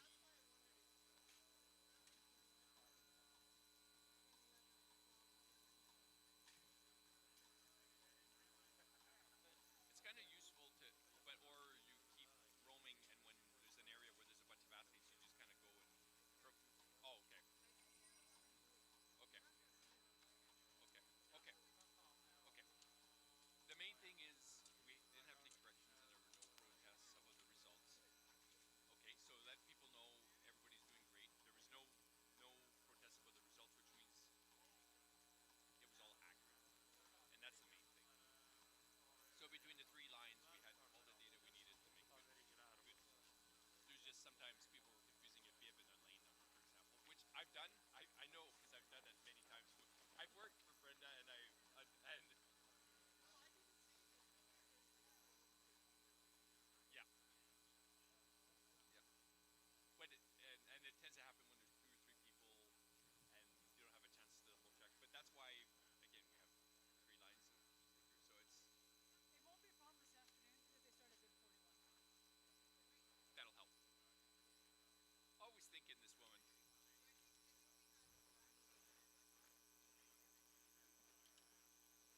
We don't have lane 28, so. Oh.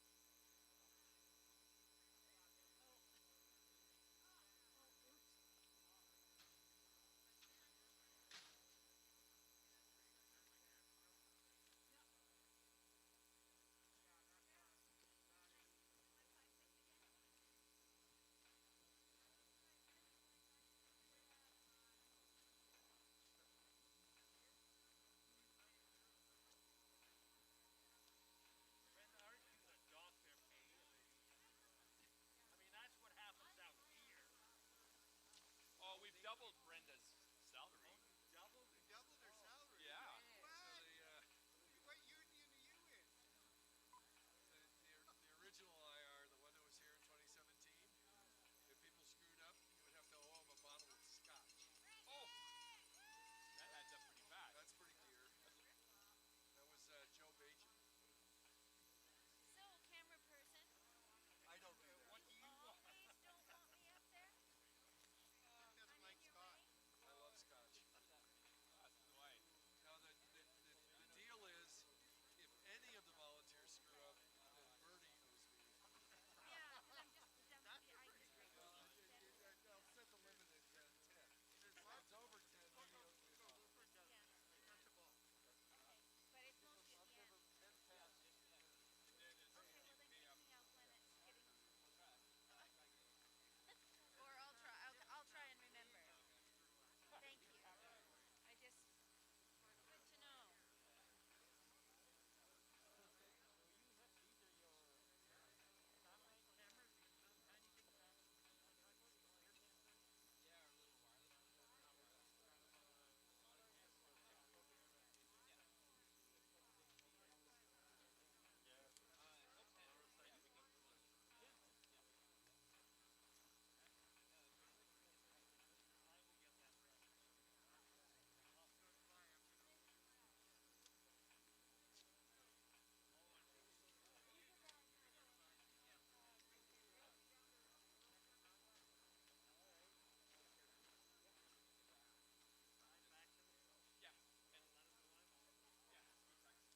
You're doing line 5?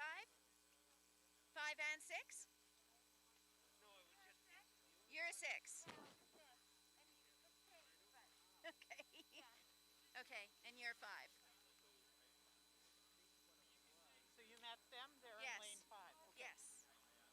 5. 6.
ladies and gentlemen, welcome back to day number 4 of the Canmore 2021 World Paranordic Skiing World Cup from beautiful Canmore, Alberta, live from the Canmore Nordic Center. My name's Josh Visser here, joined alongside Greg Thompson, local Canmore legend. You've been around the sport for many years, and you're here calling the action alongside. It's going to be a beautiful day out here as we're just about to start the men's and women's individual standing starts.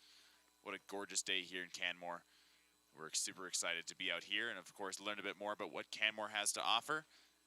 We'd like you to check out this video from our presenting sponsors at Canmore Kananaskis Tourism. You can learn about what's going on at explorecanmore.ca. Check it out.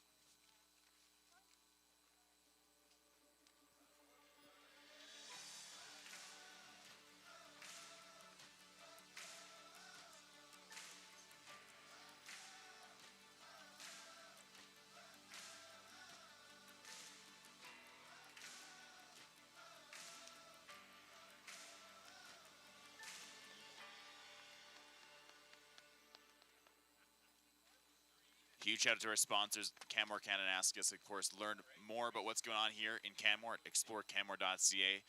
It is absolutely beautiful day out here. Greg, you've been in Canmore for what, coming on 20 years now? It seems like forever, actually about 33 years. 20 plus a few.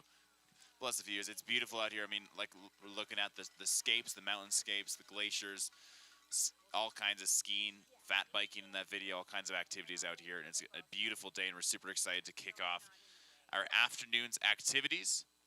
We're working our way through the women's individual standing 12.5 kilometer distance race. We got bib 43, Emily Young, representing Team Canada. Emily's had some great performances thus far, Greg. 4th place on the first day, 6th place in the 10K, and took another 4th in the sprints. Yeah, she's had a really great week. You know, that's the 5K, the 10K, and the sprint, and looking for great things from Emily today. And these athletes are doing 5 loops of the 2.5 course, so 12.5K, shooting 4 times, coming into the range 4 times, and I believe they'll be doing two standing and 2 prone. The next athlete on the course, bib number 44, Danielle Arovich. Again, 3 top 10 positionings. Best result thus far is a 7th place in the 10K distance race on Sunday. 10 women in this category, and then we're moving into the men's standing category once all these athletes are on the course. Beautiful shot here. I love you can see these athletes getting warmed up. Their coaches on their side to welcome them in, and then of course see a little bit of the army of volunteers out there that make this whole event possible. Yeah, it takes over 200 volunteers to make this happen, and leading up to the event, of course, it takes about 3 years to really get these things off the ground. So we really thank all the volunteers and our sponsors for making this happen. We just saw bid number 45 go Momoko Dikijama from Team Japan. Next up, Iweta Farron from Poland. She's in bib number 46. A lot of these athletes, this is their 4th day of competing. Some athletes, of course, are biathletes. Some athletes are just cross-country athletes. We've seen a bit of both, and we've also seen a lot of overlaps. A lot of these Canadians, like Iweta Farron, who's just took over the course. She's on her 4th day. She's done both events. And, of course, our own Brittany Hudak, bib number 47 from Team Canada. She is just about to drop in to her first run of the day. Joining us from Prince Albert, Saskatchewan. Representing the Rocky Mountain Racers Ski Club. She's been on the senior national team for 8 years. She's here with her wax technician, Ian Dufferin, Bruce Johnson, Laurent Rowe, and coach Robin McKeever. 2-time Paralympian. She was also part of Canada's record-setting Paranordic team that captured 16 medals in the 2018 Paralympic Winter Games, where she celebrated a bronze medal herself in the 12.5 kilometer biathlon event. So she's already earned herself a podium in the Paralympics in this exact same event, and she's hungry to get back on the top of the podium. We're excited to watch her journey in the race today. It's bid number 48, Ulia Mikeva from Russia. Tuesday's bronze medalist in the sprint category is on course. We've got 1 athlete left. This is Ekaterina Romisteva, also from Russia. Greg, so many great Russian athletes out here. They're skiing very strong this far in the early seasons. Yeah, you know, the Russian team here has brought, I believe, somewhere between 20 and 30 athletes, and you know, really skiing strong. And we saw that on earlier this weekend. We saw it earlier this morning on the sit ski course as well.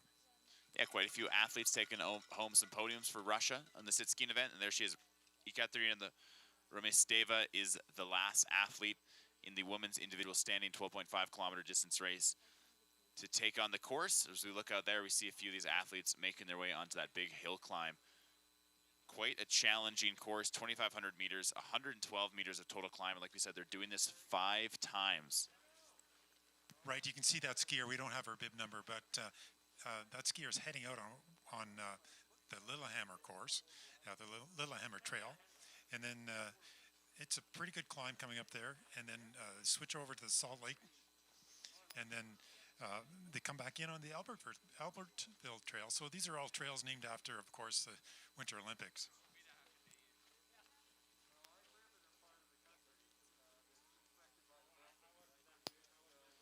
Beautiful course out here. Of course, a huge shout out to the Canmore Nordic Center and the provincial park here for maintaining all of it, building an incredible trail network here.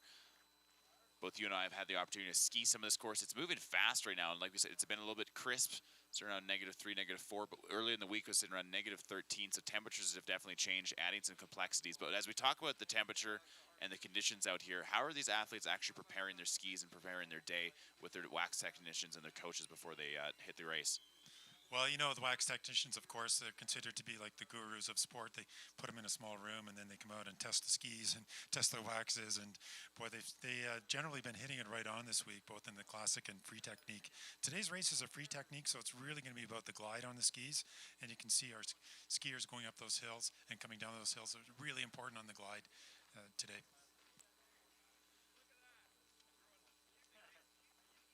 The sport of biathlon, of course, they're doing 5 laps, the 2,500 meter distance course. They're going to be coming and joining us into the range here 4 times. They'll be coming through the range, and then the 5th lap, of course, they come into the finish line.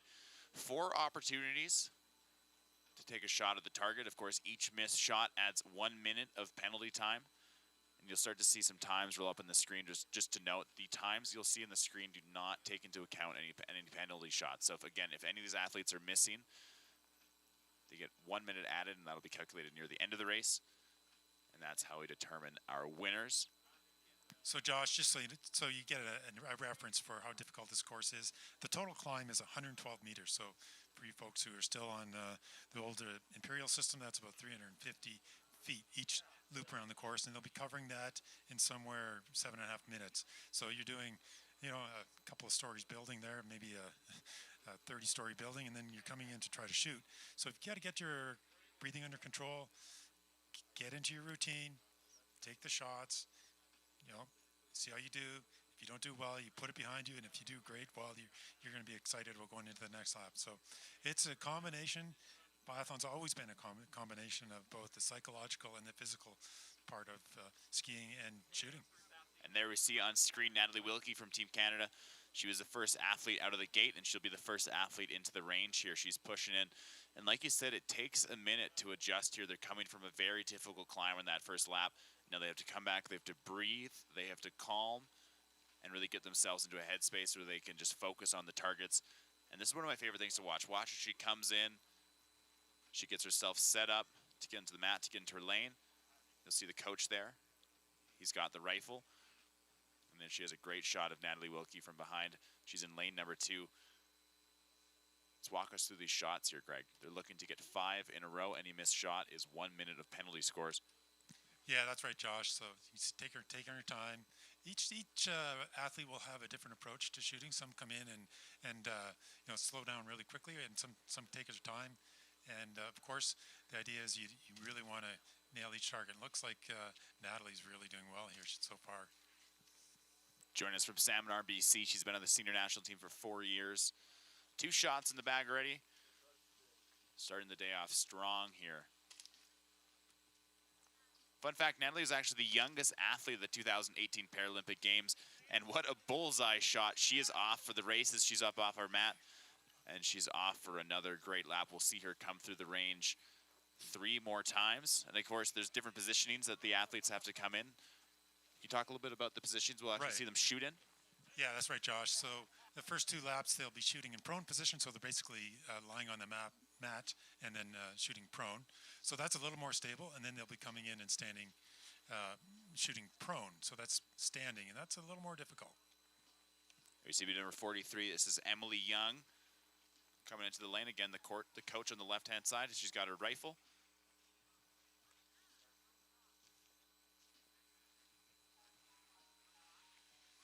Emily Young earned herself 2 fourth-place finishes thus far into the contest. A 4th place on Saturday in the 5K distance race, and a 4th place on Tuesday in the sprint races. Yeah, and Emily's in lane 4 there. We'll maybe get a shot of what's going on behind her there. And it looks like we're going to have the men starting in a minute here fairly quickly. So Emily, 4 clean shots this far. We'll see if she can snag this 5th.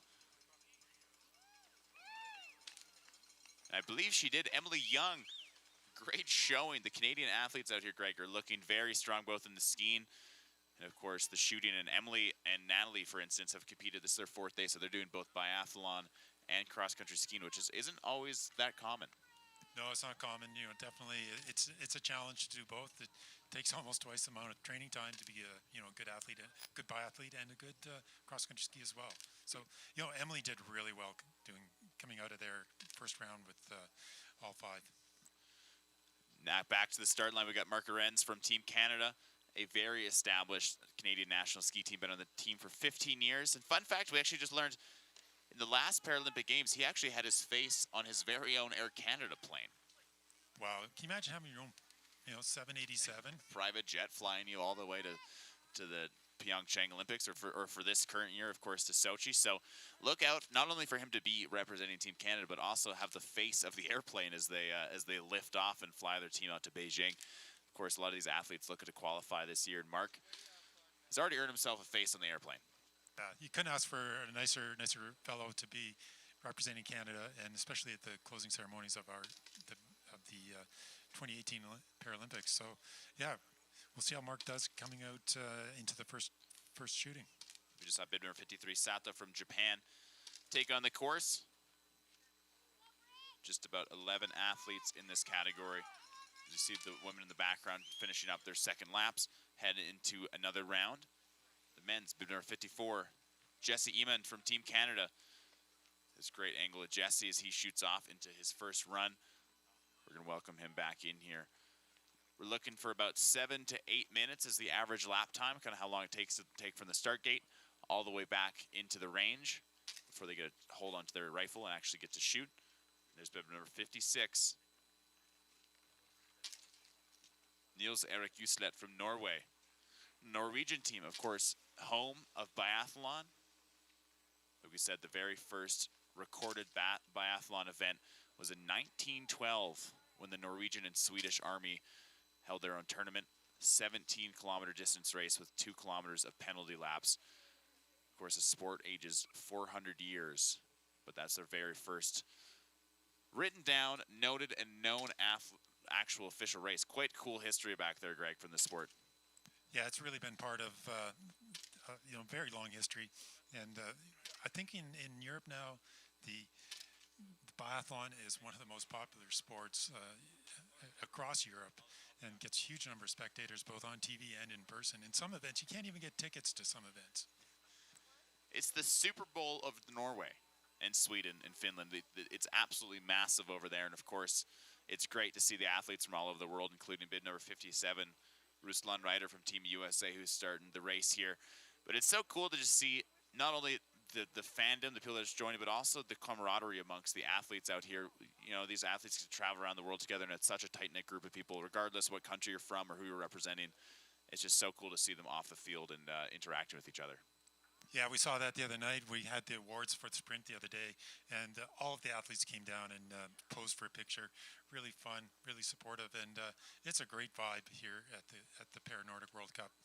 And we're only on day number 4. Much more action still to come as Oleg from Russia is about to take his turn onto the race. But again, we've got 2 more full days after today. On Saturday, December 11th, we've got sprints biathlon. And on Sunday, December 12th, mid-distance biathlon, all starting at 10 a.m. Mountain Time live here from the Canmore Nordic Center. And all going live to you folks at home at cbcsports.ca. Thank you so much for joining online and tuning into the first Para World Cup of the season. The folks are heading off to Finland. And then a handful of athletes heading off into the Paralympics, including Brittany Hudak, who's hoping to earn herself a position on Team Canada, and she's looking strong, Greg, as she climbs up. You can see her in the beautiful shot of her, followed closely in front by Aweta Farron from Poland. They're both climbing up that hill, and it is a steep one. Yeah, that's a steep hill. That's probably one of the bigger climbs on the course until you get into the back of the course. Of course, you can see them doing the offset technique up that hill. Perfect technique, great skiing there from both those skiers, actually. Here's Ivan Glodozorov from Russia, one of the strongest athletes in the men's category. He's off for his first race. He took a handful of top 10 positionings in the last few days. And his teammate, Alexander Prokhonov, the bronze medalist from Tuesday's sprint contest, is on course as well. There you go. There you see the women again rounding the bend into that big climb. Just did a quick math crunch there, and if you factor in all 3 climbs, we're talking, or all 5 laps, so we're talking 112 meters per lap. They're doing it 5 times. That is equivalent to the height of the CN Tower vertical. So the CN Tower of Toronto, if these athletes were to climb vertical, they would climb the exact height of the CN Tower, which is remarkable. That's amazing. And don't forget, they have to stop and shoot in between. Yeah, they stop, shoot, breathe. They have to do it. They have to do it all. They have to stay composed, and they have to do it while the fans at home, and of course, 20 other athletes are on course chasing them around the course. So the mental ability to actually stay mentally strong and actually do this, and also the physical endurance required to complete this sport, is incredible.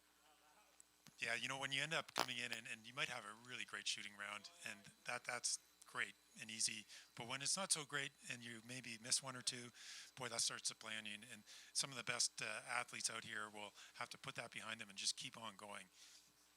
So there we see Natalie Wilkie from Team Canada. Looks like she's coming back into the range here. We just saw Vladislav from Team Russia, 2 golds in his pocket thus far. He just started the race as well. So Natalie coming into the range. We're going to watch to see how this shooting goes.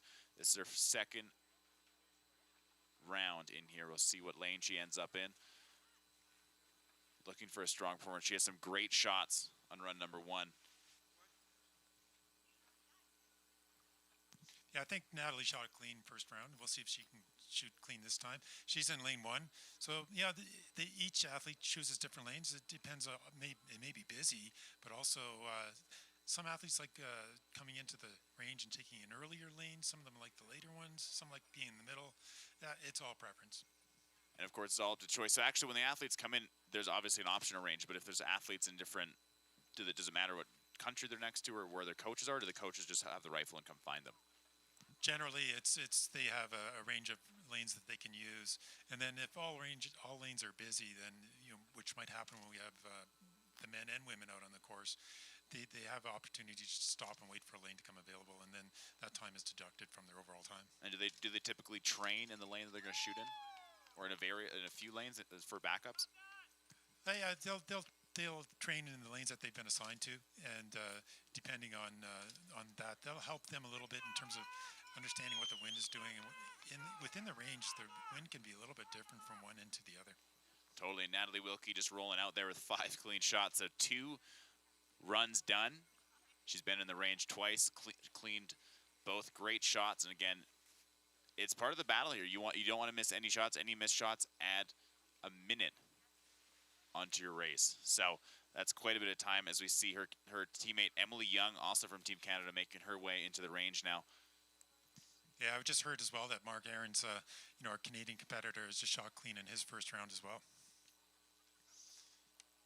Seeing Emily Young get into lane 4. There's her coach. Let's watch, see what happens. Yeah, you can see here, Josh taking the big breaths, getting yourself centered, and focusing in on those targets.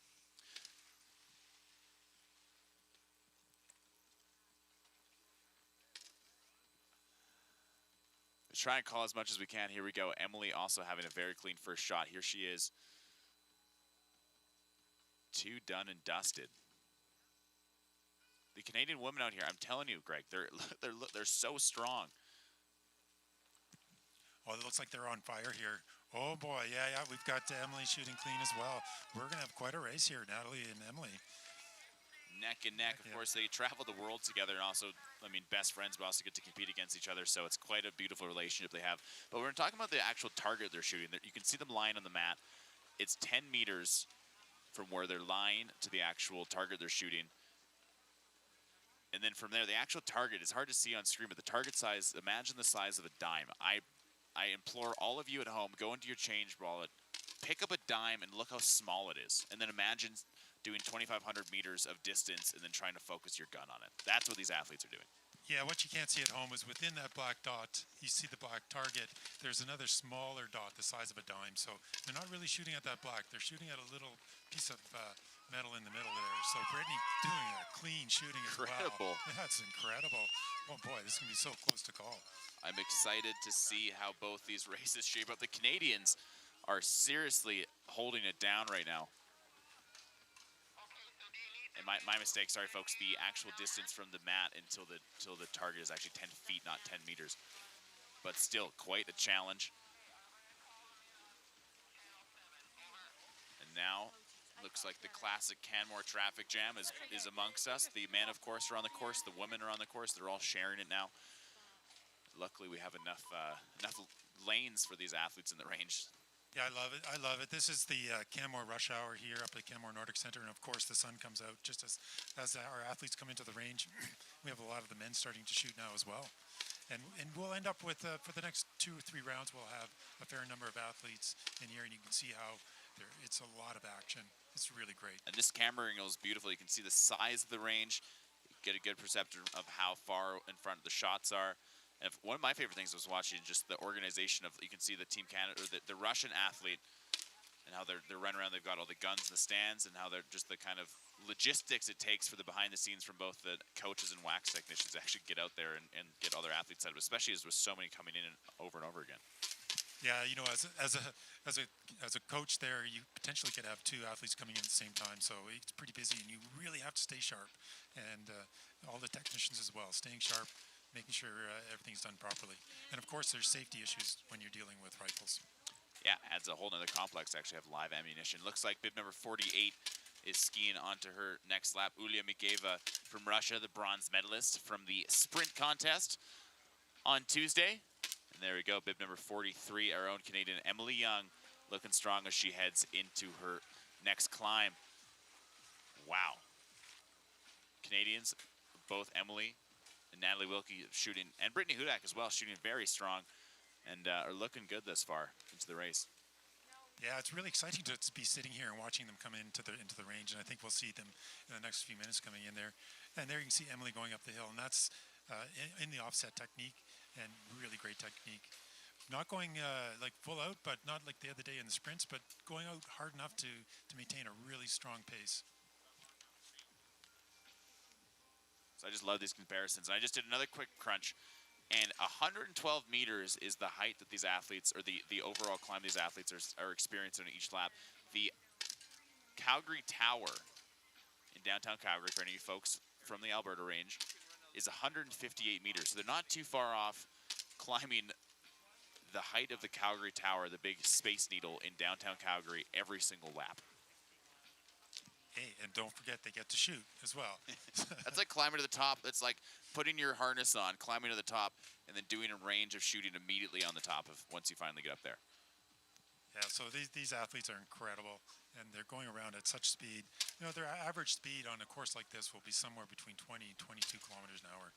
Wow. Their heartbeat, of course, that's another thing to keep into account, is they actually need to stop and focus and get the composure to shoot. It's a beautiful thing out here. And bid number 57, Ruslan Ryder from Team USA. Best results thus far into the contest. 2 11th place finishes, and he's on his way into the next hill. I love this moment where we're kind of halfway between in the race. The men's and women's are both on the field. They're both out there racing. You see lots of passing on the hills up and on the hills down. And then, of course, the range is a busy place. Yeah, it's not busy now, but about another minute or two, we'll have a whole bunch of people coming in here to getting ready to shoot. Yeah, it looks like we have Mark coming in, Mark Arends from Canada. He's shot quite clean thus far into the contest.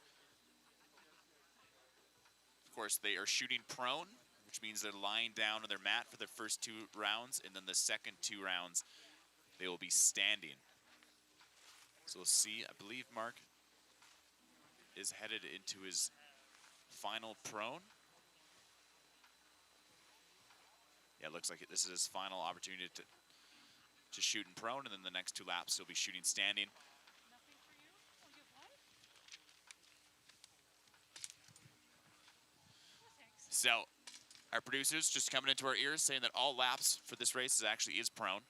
So you'll not see any athletes standing for shots. So sorry for the misleading information there. But so Mark, you can see taking his shots. Fortunately not able to see what he shot there, but the fans are happy. The fans are here. We're quite excited about that one.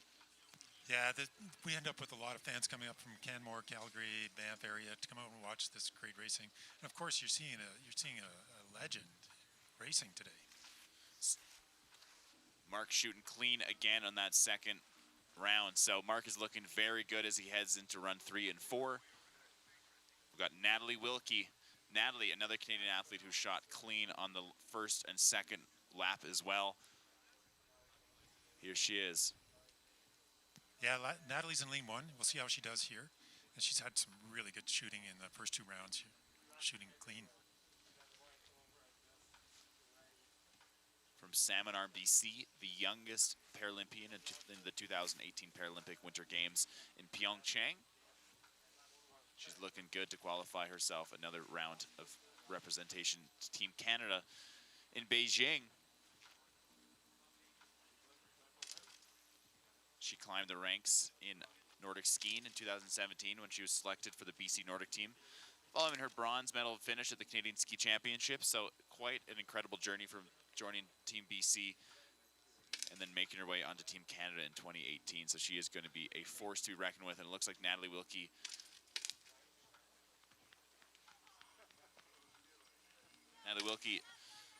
was able to shoot down 4 of the targets there, so she'll add a minute onto her time. That's how it works, folks. There's 5 targets.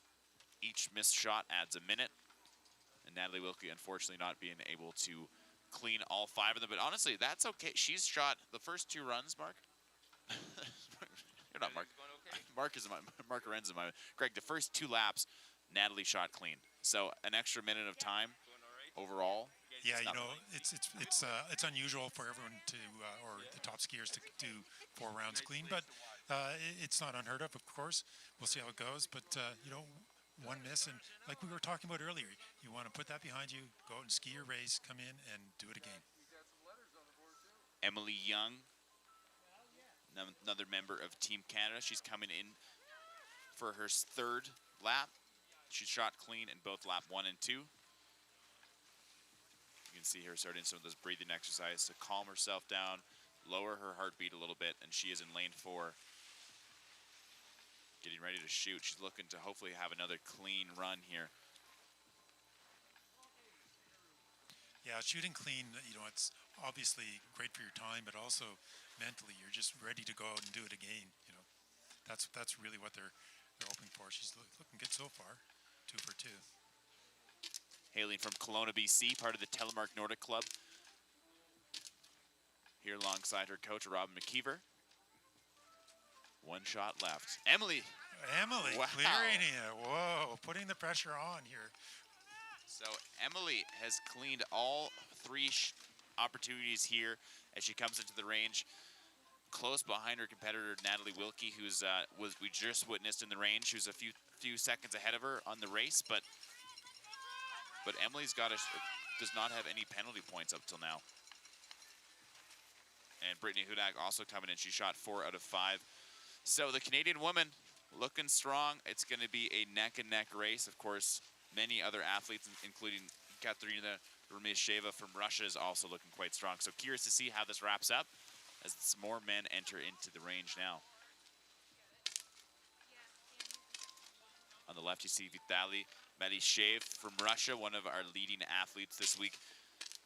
He's got 3 silver medals under his belt thus far. Yeah, Vitaly's done really well. I haven't seen him do biathlon yet this year. We'll see how he's making out here, but looks pretty good. His skiing has been great this week so far. 3 silver medals, and the competition has been very, very tough. Vitali's in lane 13.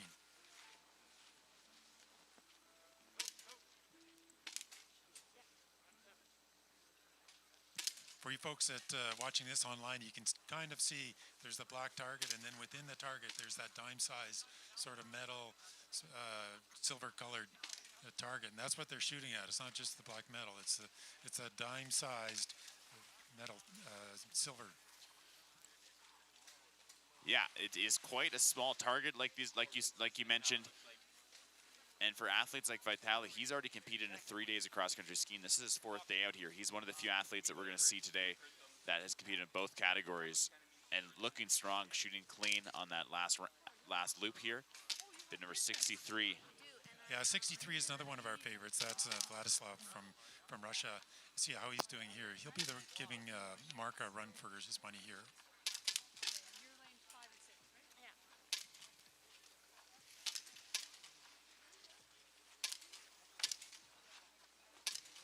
Vladislav completing the clean stroke as Team Russia, skiing strong and shooting strong into the remaining laps. He shoots clean all 5 targets, making it look very easy. Yeah, he didn't spend a lot of time on that, did he? He was in and out pretty quickly there. So yeah, that's pretty strong. So yeah, definitely you can see how he's doing. There's bid number 49, Ekaterina Rumiasteva. One of the top athletes, again, she's going to be a podium contender thus far. She's already earned herself 2 spaces, 2 bronze medals into this World Cup. And of course, she's competing in both cross country and Nordic. And there you go, Greg, another great clean shot. Well, this is going to be so tight to call. You know, Ekaterina doing really well on the shooting and heading out onto her next lap here. You know, that's only helps when you shoot clean. You can feel good about going out for your next ski. Yeah, and someone like Ekaterina who's had a great clean shot up to now for the last 3 laps. So she's got to be feeling good about her race as we see Mark Arenz come now into the lane. I believe he's headed into his 3rd of 4 opportunities. Getting those glasses up, getting prepared. You know, that's all part of the process. They practice that. They practice that daily. They come in. They've got a routine. That's what they do, and that's how they get so good at this. I mean, it's the little things, right? It's the little repetitive movements that can save you time. It's how you mount that, how you mount the mat, how you actually get the rifle handed to you, how you prepare up to that point, both in your breathing and your technique to be able to calm yourself down, keep the composure, and shoot strong. Like Mark, we see him. He's got 2 of 3 shots so far. So 4 out of 5. He shot clean the last 2 runs, so he's looking pretty good. But he will take a bit of a hit there on the time as he earns himself a 1-minute penalty time. Yeah, a little bit of a hit there, but don't forget there's 4 rounds here, and you know it's quite unusual to go clean on all 4. So yeah, you can also see when he came in, it's really detailed. They come in, they've got the routine, they're breathing, they take the glasses off, make grab, and then they put their poles in exactly the right spot. The rifle is handed, and then you know they have a routine for leaving as well. It looks like a little bit interesting there. You can see Alexander Prokhanov, who had a fanny pack on him, but presumably was drinking water from it and just threw off to the side. It looks like there's his coach there in the red, who is keeping him fed with all his nourishments. But again, interesting. Of course, these athletes you can't just stop and drink water. Yeah, there's no stopping out there. They're just going about as hard as they're able over 5 laps of the 2.5K course. And right now they're heading out on the Lillehammer Trail. So, of course, all of these trails named after Winter Olympics and Lillehammer being held in, what was that, 1992, 1994? Oh, it was 1994, of course. And then they finished in on the trail called Albertville, and that's, of course, the 94 Winter Olympics. Again, we're not only around legendary athletes in the Paralympic space here, but also in an iconic venue here, the Canmore Nordic Center, legacy of the 1988 Calgary Olympics. Of course, we held the Olympic Games here in Canmore in the Nordic cross-country skiing and biathlon, as well as the Paralympics. And it is the example of what Calgary has to offer. Of course, incredible facilities that are left over from those games. Not only Nordic skiing, but you see the ski jumping area. Of course, Windsport, one of our partners, has some incredible facilities there for these trainings as well. And so we see athletes like bib number 53, Sato from Japan, is able to come out here and train, and all because of the legacy of the Olympics. Yeah, that's right, Josh. Amazing legacy, and the government of Alberta here has really been able to maintain this legacy, and bring it up to speed so that it's actually very relevant, and maybe number one or number two in the world in terms of World Cup venues. And it helps that folks like Natalie Wilkie, who are currently sitting on her mat for her final opportunity in the range, is able to come out here, and obviously almost a bit of a hometown advantage, because this is, I mean, she's not from here, she's from Salmon Arm, but again, not too far of a shot to come out here and train, and a lot of these athletes begin their early season training out here in Canmore, and they they become quite comfortable with what the course is like, the elevation, and yeah, they're incredibly lucky to be able to come out here to beautiful Canmore and compete year after year. Well, that's why, you know, the Nordic skiing crowd here in Canada is so strong. We have this facility out here in Canmore, and you know they're able to. Oh, we saw Natalie shooting 5 clean. Beautiful, Natalie. She's got 3 of 4 shots in the range clean. Of course, her third lap around, she shot 4, so she'll add 1 minute of penalty time to her score. But that's remarkable. You don't see a lot of athletes coming out here and shooting 19 of 20 shots clean. But Natalie Wilkie, representing Team Canada, having absolutely no issues. Yeah, Josh, you're right. You know, anybody who's done biathlon or anybody who can appreciate this knows how difficult it is to do this sport. And shooting 19 for 20 and going into her last lap, she'll be happy about that. So you see Iweta Farron heading her way into the corral, as we see Natalie Wilkie. That's her in bib number 23, and close behind her is Brittany Hudak, 2 Canadian women looking very strong. Again, I love watching the preparations. The glasses go up. Take any earbuds or anything that might affect their shooting. Kind of get prepared, all while they have their line of sight onto their range. Their coaches there, and again, here's an interesting example of 2 Canadians coming at the exact same time. The coaches are busy. Yeah, they're definitely busy. They're keeping an eye on it. There are a few coaches out there, and the Canadians are really supported by a great coaching team headed by Robin McKeever, of course, and Kate Boyd as a high-performance director. There's Brittany Hudak in lane number 3. Journalist from Prince Albert, Saskatchewan. She's been on the national team for 8 years. 2-time Paralympian, including a bronze medal in this exact event at the 2018 Paralympic Winter Games. No stranger to the top of the podium. Great shots. Brittany Hudak now off for her final lap. Yeah, Brittany shooting 4 out of 5 there, so that's a strong showing as well. 18 out of 20. And she'll be going into her last lap. And we have more skiers coming into the range now. Alexander Prokhanov just taking his position. Looks to be in lane 12. Sitting next to him is bib number 59, Vitaly Malishev, who shot clean.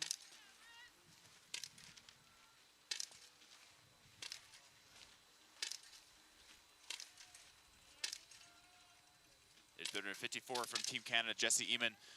He's in lane number 1 of the rising stars, the Canadian national team.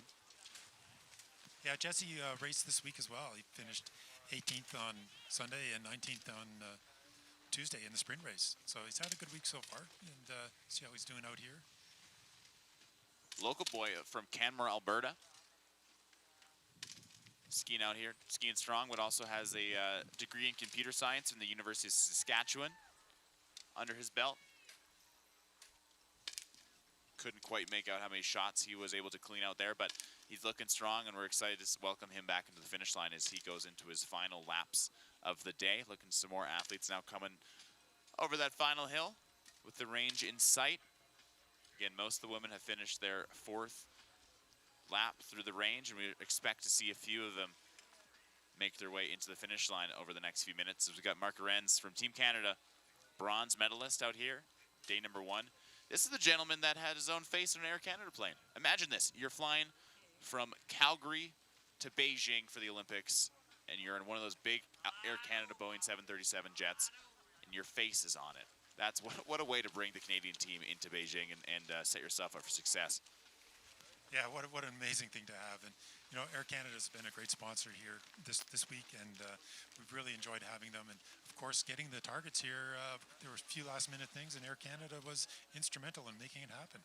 Yeah, actually quite an interesting story. Of course, our hearts and minds and thoughts are out to the folks to our west in BC who are struggling with some of those floods. And actually the folks in Abbotsford that had the highway shut down prevented us from actually being able to drive all of the gear and guns out here. And our friends at Air Canada stepped up as Mark Arend steps up and cleans all 5 onto his final lap. But it's because of our friends over at Air Canada who stepped up and was able to get all of our equipment onto a plane and ship it out here to Calgary. And of course, our hearts and thoughts are out to the folks in Alberta dealing with those floods, or in British Columbia dealing with those floods. And we wish them the best as everyone involved rebuilds the infrastructure and the heartbeats of Canada. But again, Air Canada is stepping up and making it all possible.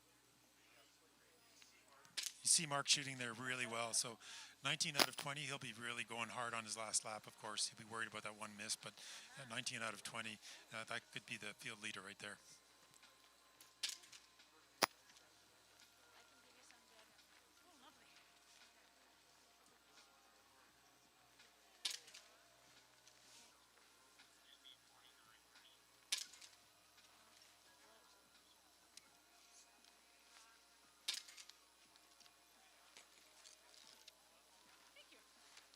There's Ekaterina from Russia, bib number 49. Rifles on the ground, and she's off. Skating her way into her final lap. Well, again, we'll start to see the athletes come to the finish line. We're expecting about window of 6 to 8 minutes, depending on who the athlete is per lap. They're doing 5 laps, 2,500 meter distance. And as we discovered, the climb throughout the 5 laps is the equivalent of climbing the CN Tower vertically. So if you're watching this, you're like, oh, that's not that big of a deal. That hill looks mellow. You don't even know until you get out here, until you're like Greg, who actually gets on it and actually tries the course out. And it's hard. It's a tough one.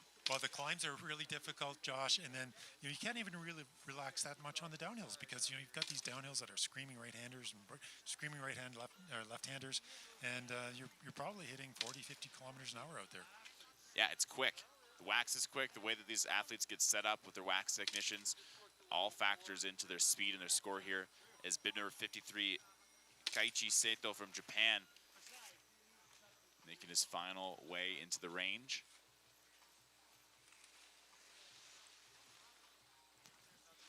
You know, I was talking to Scott Meehan from the Great Britain team as we were doing the awards for the sit skis, Josh, and I asked him, I said, what do you think of the venue, Josh? And Scott said, it's like being in a movie set. It's too perfect. It's fantastic here. He couldn't believe it, and the conditions are fantastic. And the sit ski race this morning was really fun with the great turnout by all the teams. And when we were talking to Scott, he said, Scott was saying basically that the courses are perfect for training and getting ready for Beijing. And a great example of that, as we look to see Natalie Wilkie now, bib number 41, our first finisher in the women's category. Congratulations, Natalie, having an outstanding time. Of course, we're waiting for her official time to come in, but was able to shoot 19 out of 20 targets. What a great race. Impressive, really. A lot of these athletes, 19 out of 20, that is quite a lot of focus. I mean, they're coming across the line. They're tired. That's a long distance race, and then to be able to come into this range and actually control themselves and get that air out. Well, yeah, definitely. This is the long distance biathlon race, 12.5K, 5 times around the 2.5 course. They're going to be feeling this, and it's been a long week so far. And they get a break tomorrow, and maybe a little bit of training, some active recovery, and then into the weekend for 2 back-to-back races. There's Ekaterina Urmisteva from Russia. She's just about to head up the hill. She was the last woman we witnessed in the range here. And bib number 60, Ivan Kolorozov from Russia, is now making his way into the range for his 4th and final opportunity for a clean shot in hopes of not earning himself any penalty time. It's like our own version of a penalty box, but there's no box to stand in. We just add a minute onto each time. As Vladislav Lokmestev from Russia Yeah, Vladislav is one of the favorites here. He's got the best World Cup points at the moment. And you can see him taking his time, getting centered. And I think the last time he came in, he's a pretty quick shooter. He doesn't mess around. He gets it done. And he's definitely getting it done here. He already has 2 wins. As we look now, Vladislav, 4 shots as we look now to the start line. Bib number 47, Brittany Hudak, bib number 46, Iwetha Farron are pushing neck and neck into this finish line. Congratulations to both women. Brittany Hudak, again, another strong Canadian shooter and skier. She was able to shoot 18 out of 20 thus far. So interesting to see, of course, Natalie Wilkie crossing the line first, but she also started first. And Emily Young from Team Canada also making her way. Emily, another strong shooter as well. Coming across gracefully in her final pushes. Emily Wilkie. Sorry, Emily Young coming across the finish line. Congratulations to all the Canadian women. Big hugs for them all. Such a beautiful thing. Like I mentioned, the camaraderie here is incredible. These athletes travel around the world. They train together. They're one big family out here, and it's super fun to see them compete. They've got Brittany and Emily there giving each other congratulatory hugs. And no doubt, I mean, 12.5K, they're pooped. They're gassed. pooped. Look at them. They're totally gassed right there at the finish line. They're speechless. I mean, both, they should be so proud of each other. The Canadian team is looking so strong, and they're shooting, they're skiing. So nice to see big smiles on their face, having a lot of fun. And Mark Arenz, now bib number 52, closely behind him is Jesse Eamon, 2 Canadian athletes. Look at that strong skate.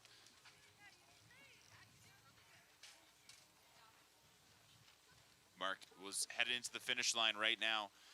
One of the most decorated Canadian Paralympians, and we're honored to be out here, excited to see him finish strong.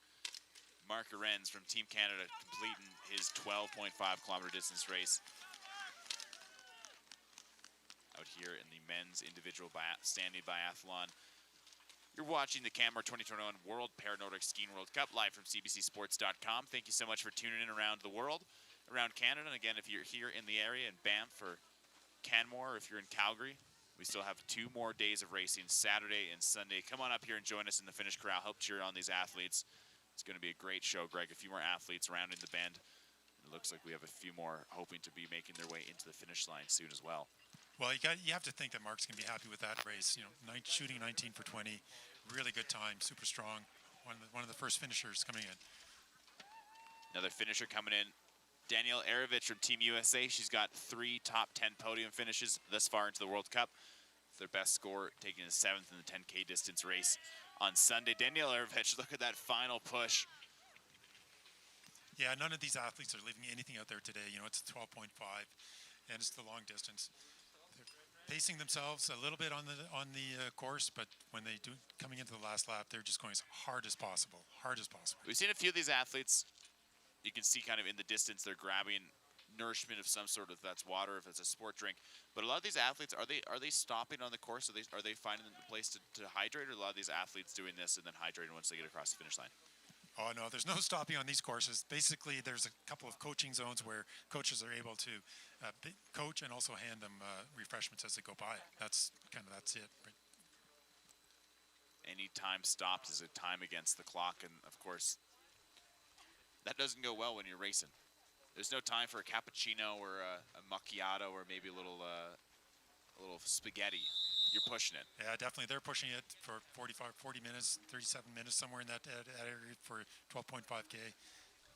Greg, I would do the sport myself, but I just, I would need my cappuccino stops, and I just don't think I could do it fast enough. Yeah, definitely a cappuccino stop or a spaghetti stop. You definitely would need something out here. Most people would find 12.5K would take 6 hours. Just a hair longer than you might want to spend the cross country ski course. But that's why we're at the World Champions. We got the World Champions here at the World Cup. These are the best of the best. These people aren't just waking up and doing this event. These people train year round, either on the snow or in dry land. As we got bib number 42, a showcase. This is Grace Miller from Team USA. You know, right now we're only seeing them in their contest mode, but you don't see them when they're offline, when they're in the dry land. They're in the gym. They're with their sport coaches. And Ekaterina Rumisteva, also from Team Russia crossing the finish line with a strong finish as well. So interesting to see where she's going to end up, as we've had almost half the women's competitors come across the finish line. Yeah, that's right, Josh. I didn't quite keep track of her shooting, so we don't. She had a really great ski time. We'll find out how she did with the shooting, but she's definitely gonna be one of the top.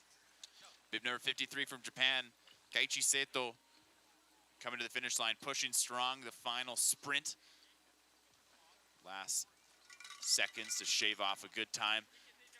Japanese team out here, some very strong competitors. I'm really just impressed by everyone out here. I mean, there's 14 nations representing their various respective countries, and they're coming out here strong. A lot of them, like you've already mentioned, come out here and started training here for the last month or two. We're really fortunate. We have here at the Canmore Nordic Center the ability to make snow in the wintertime and stockpile it, and we call that frozen thunder. It gets basically covered up with sawdust, and then sometime early October we roll that out, and we have 2 to 3K of early season trainings in early October. And that really gives a lot of teams an advantage to get on the snow, and you're up at altitude. Now bib number 45, Momoko Dikijama from Japan. Took a 9th place in the 10K distance race and a 10th in the 5K distance race. And here she comes, pushing to the finish line.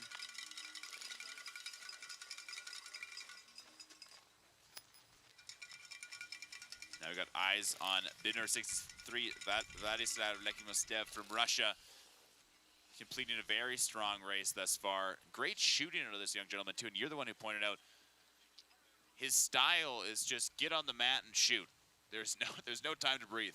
No, he has a different style.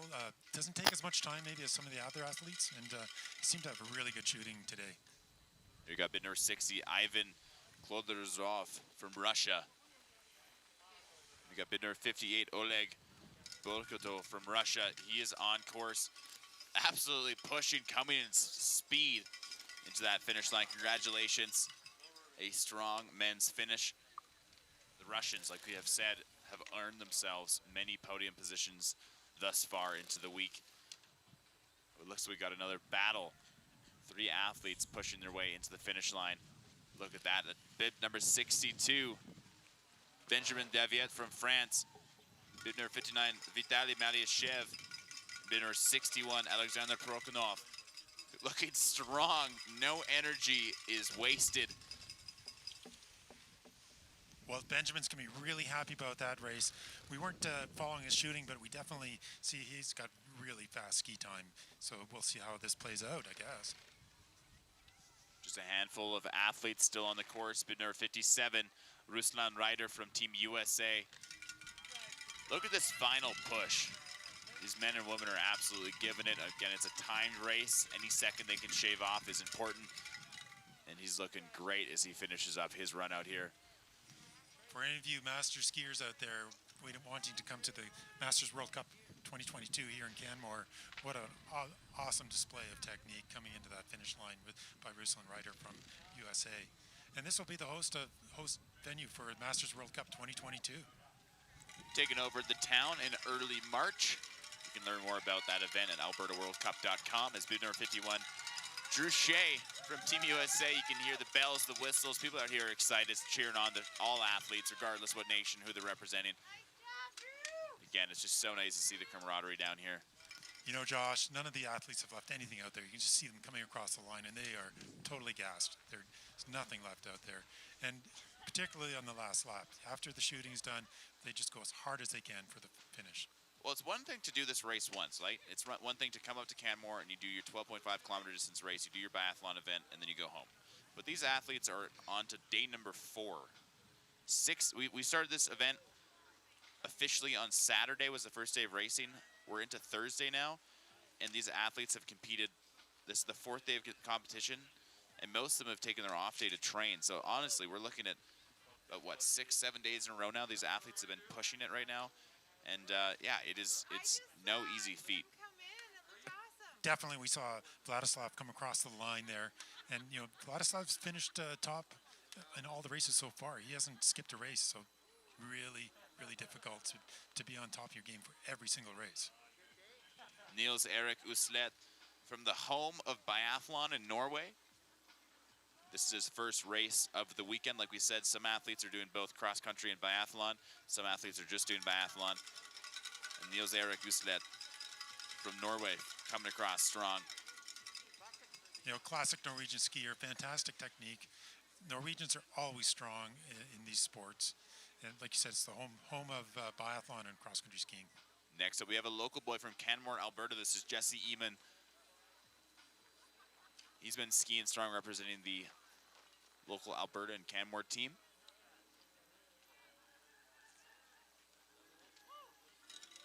This strong finish for him. Jesse has a degree of computer science from the University of Saskatchewan under his belt, and now he's focused on his race and completing strong on here. Congratulations to Jesse. Wow, I mean, he's skiing on his hometown court. He knows the trails, he knows the course, he knows the conditions that he can expect in Canmore around this time. And of course, a huge group of fans and friends around here in Calgary up here to support him. So beautiful skiing from Jesse, and excited to see as his career progresses over the next few years.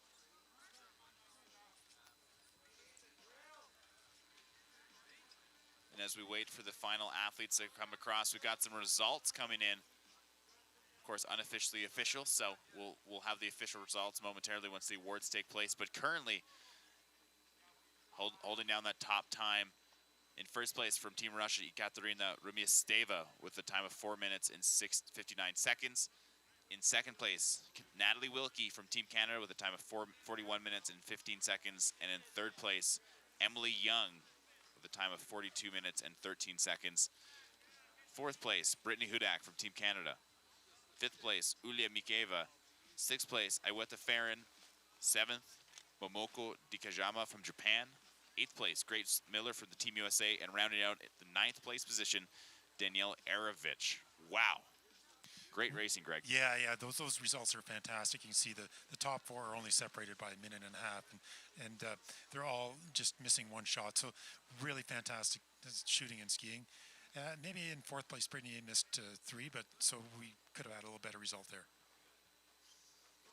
Like you said, looking very close. Like if you look at the time, I mean, between them all, but yeah, the first three women only missed one shot. They got 19 out of 20 shots. So they got an additional minute of penalty score, but Ekaterina from Russia holding it down, earning the top fastest time of the day, and and ultimately was able to clutch that first place position. So congratulations to her, earning herself the second podium of the day. But again, a Canadian skiing strong. You know, this really sets the Canadian team up well for the next series of World Cups, and of course going into the Beijing Paralympics. Really saw that, and that was really good shooting by all three Canadians. So a beautiful wrap of the men's and women's standing 12.5 kilometer distance race. We'll be heading into awards here momentarily, and then afterwards we're back right in the driver's seat again for the men's and women's vision impaired category. That'll be going live at 2 p.m. Mountain Time here in Canmore, Alberta. So again, 2 p.m. Mountain Time for the men's vision impaired category. Greg, what an absolutely beautiful morning of racing. We've had 4 contests up to now.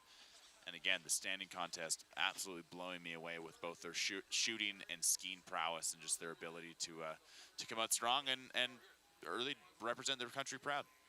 Yeah, so far so good. We've had great results by all countries, and you know they're skiing on a really fantastic course.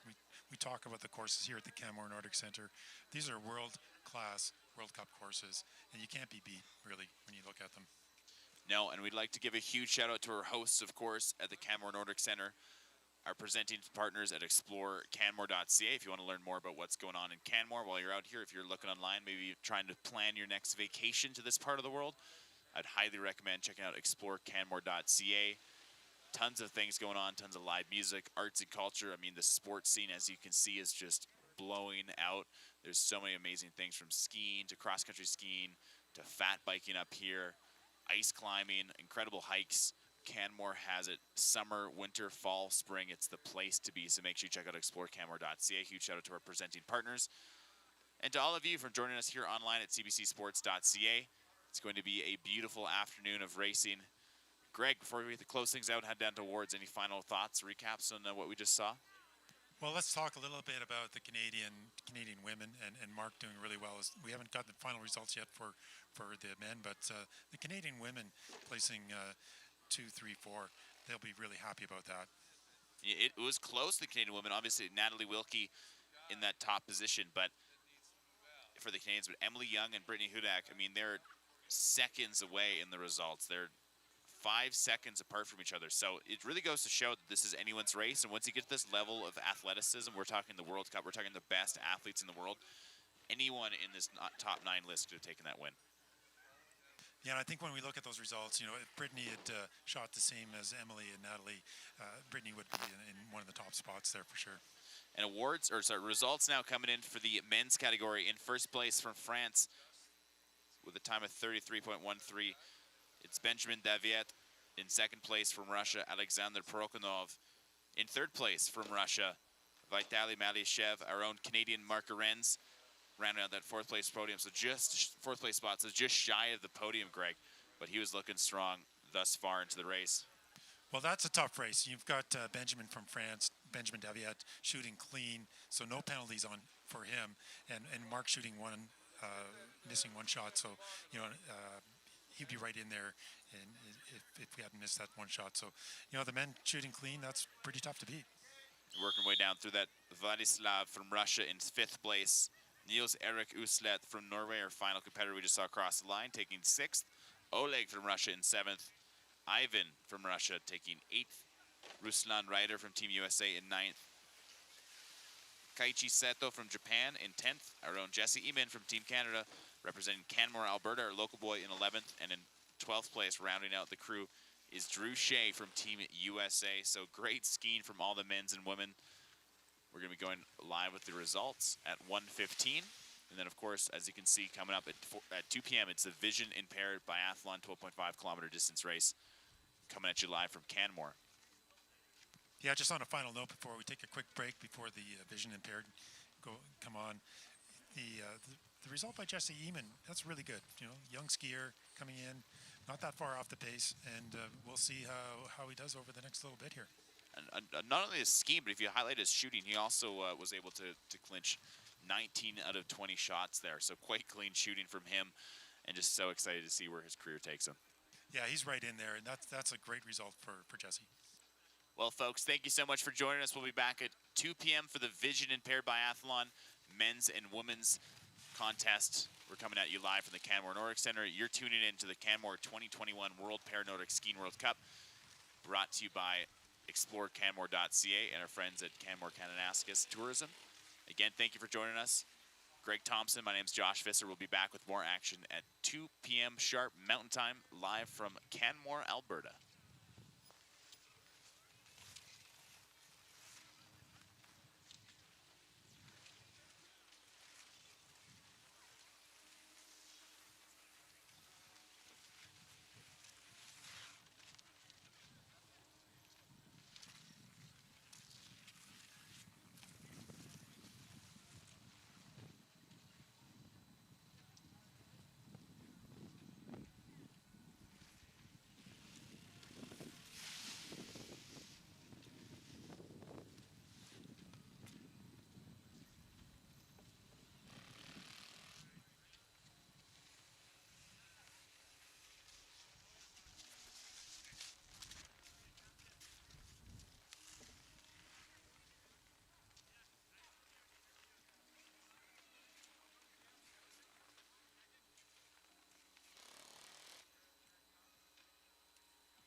All right, ladies and gentlemen, awards are happening at 1:15 p.m.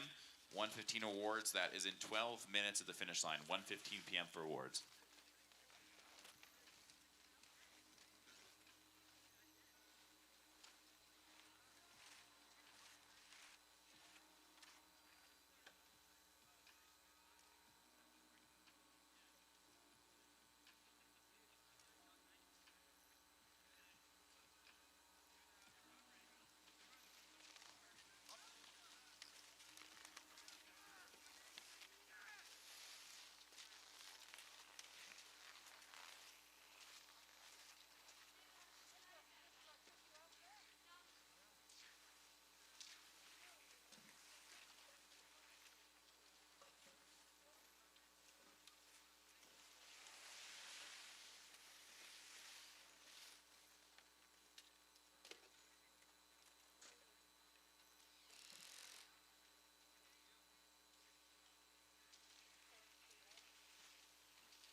right, folks, awards are just under 5 minutes away to the finish line. 5 minutes at 1:15.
Скажите им, 10 seconds to awards, 5 seconds to awards. Awards are starting now.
All right, ladies and gentlemen, we're going to get into the next round of awards. The men's and women's standing 12.5 kilometer distance race. Beautiful showing from everyone coming out here. Congratulations on all the athletes on finishing an incredible race, and we're excited to crown our champions. But before we do, we want to introduce our presenters. Norbert Meyer, the events director, and Nancy Richard, the director of business development here at the Alberta World Cup and World Cup Society. And we're ready to now welcome our winners, starting with the women's standing category. In third place, from Canada, Emily Young.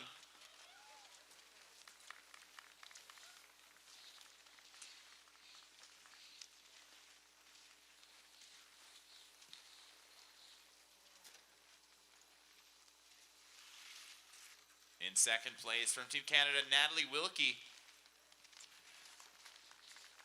Там-то близко поставлено белое. Это за ней можно заговорить? And in first place, from Russia, Ekaterina Rumiasteva. Можно говорить, да?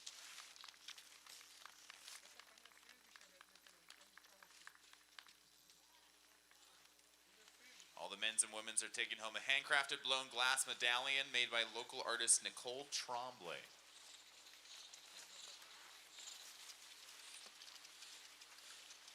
Let's hear it for your women's standing individual biathlon.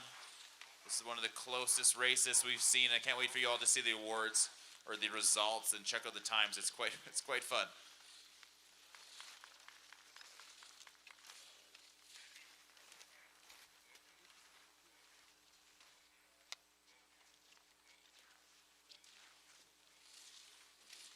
Now moving into the men's standing category. In third place, from Team Russia, Vitaly Malishev.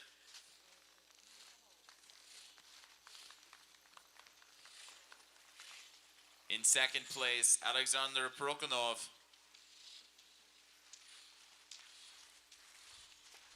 And in first place, from France, Benjamin Daviet.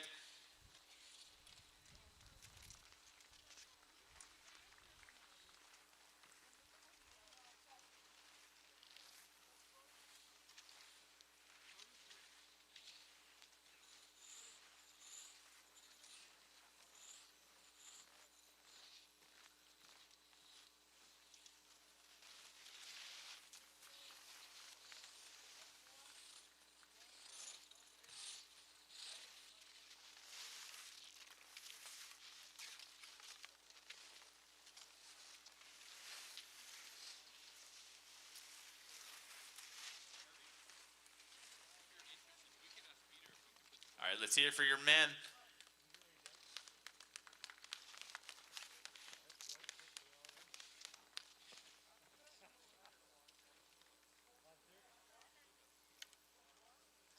All right, now we'll be moving on into the men's and women's vision impaired category at 2 p.m. So in just about 40 minutes, we'll get going live at 2 p.m. The men's and women's vision impaired.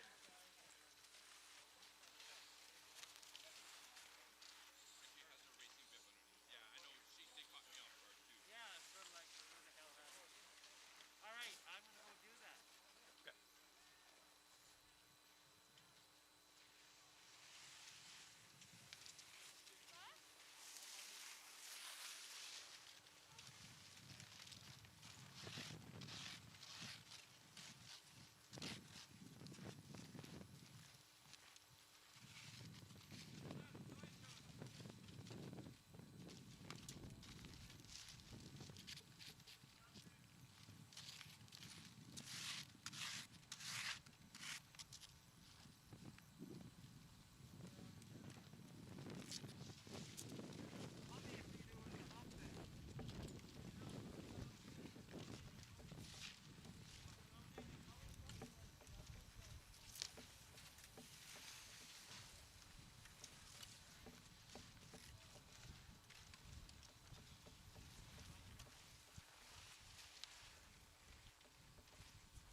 everybody seeing these colors okay? What? Don't say that. The reds and the greens, can you see them? The red is obvious. The green just kind of looks black, but They red are. is obvious. We'll assume if there's a problem, the athletes will raise their hand and a You don't have enough cameras.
I was kind of yelling at all these people down here. Did you hear me a little bit? Yelling, I didn't hear a word you said though.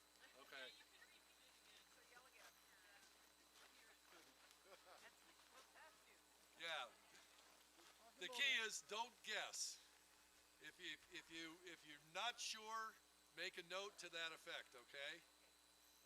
Yeah. Quick question, who does the resetting? Is it the guy? That was a question there. The reset happens when the next skier comes in. So there's no confirmation, there's no looking back at you. And what I was saying is that Bernie will load the skiers starting here all the way down to 24 and then return to here. And that will give you a lot of time to look, because unlike over here where they may have 2 or 3 skiers coming in to 2 points right away, that doesn't happen here. So you cycle through. You start here, go down, and then come back. Yep. Here that actually resets.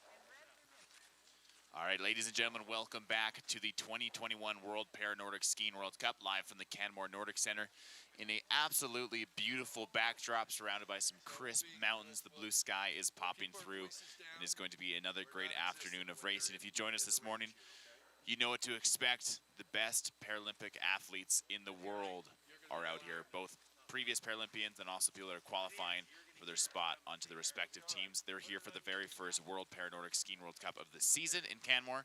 It's going to be a gorgeous day. My name is Josh Visser, here joined alongside Greg Thompson.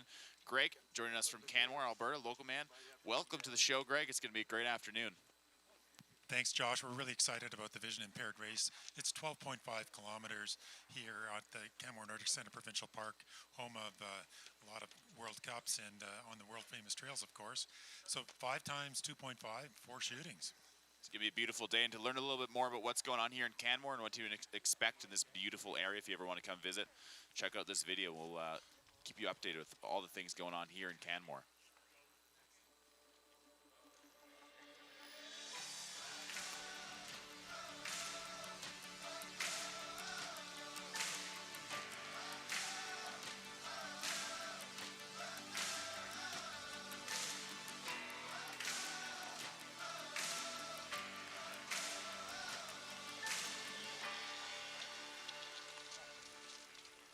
Beautiful afternoon here. Huge shout out to our presenting sponsors, the Canmore Kananaskis Tourism.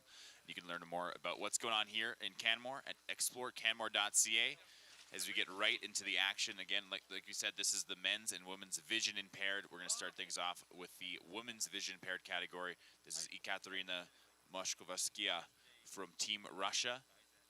You can see her in the blue bib and her guide right in front of her, Peter Tikhonov, both Russian athletes.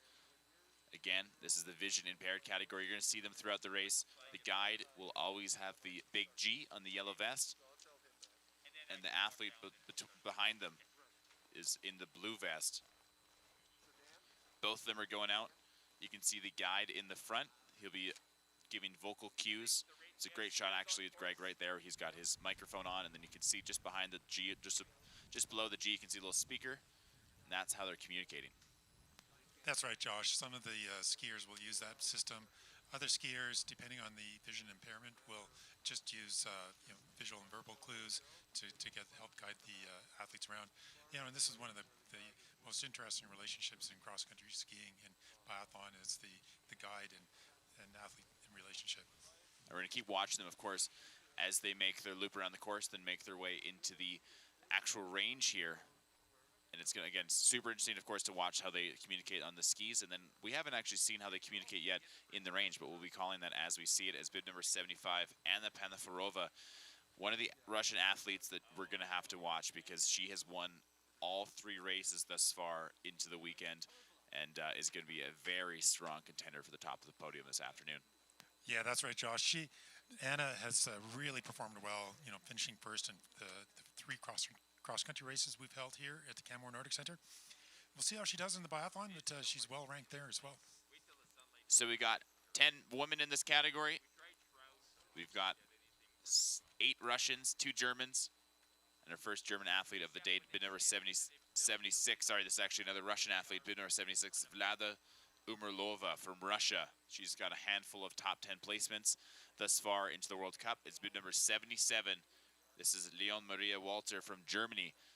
Again, just 2 Germans in this category. And the first one, Leonie, is about to take her first course, and she is off. 5 laps. There's her guide up in front. You can tell. Look at that teal blue hat. You can kind of decipher the German team based on the caps they're wearing. Bid number 78 now, Vivian Horsch from Germany. This is her second day of racing. Already has a bronze under her belt here.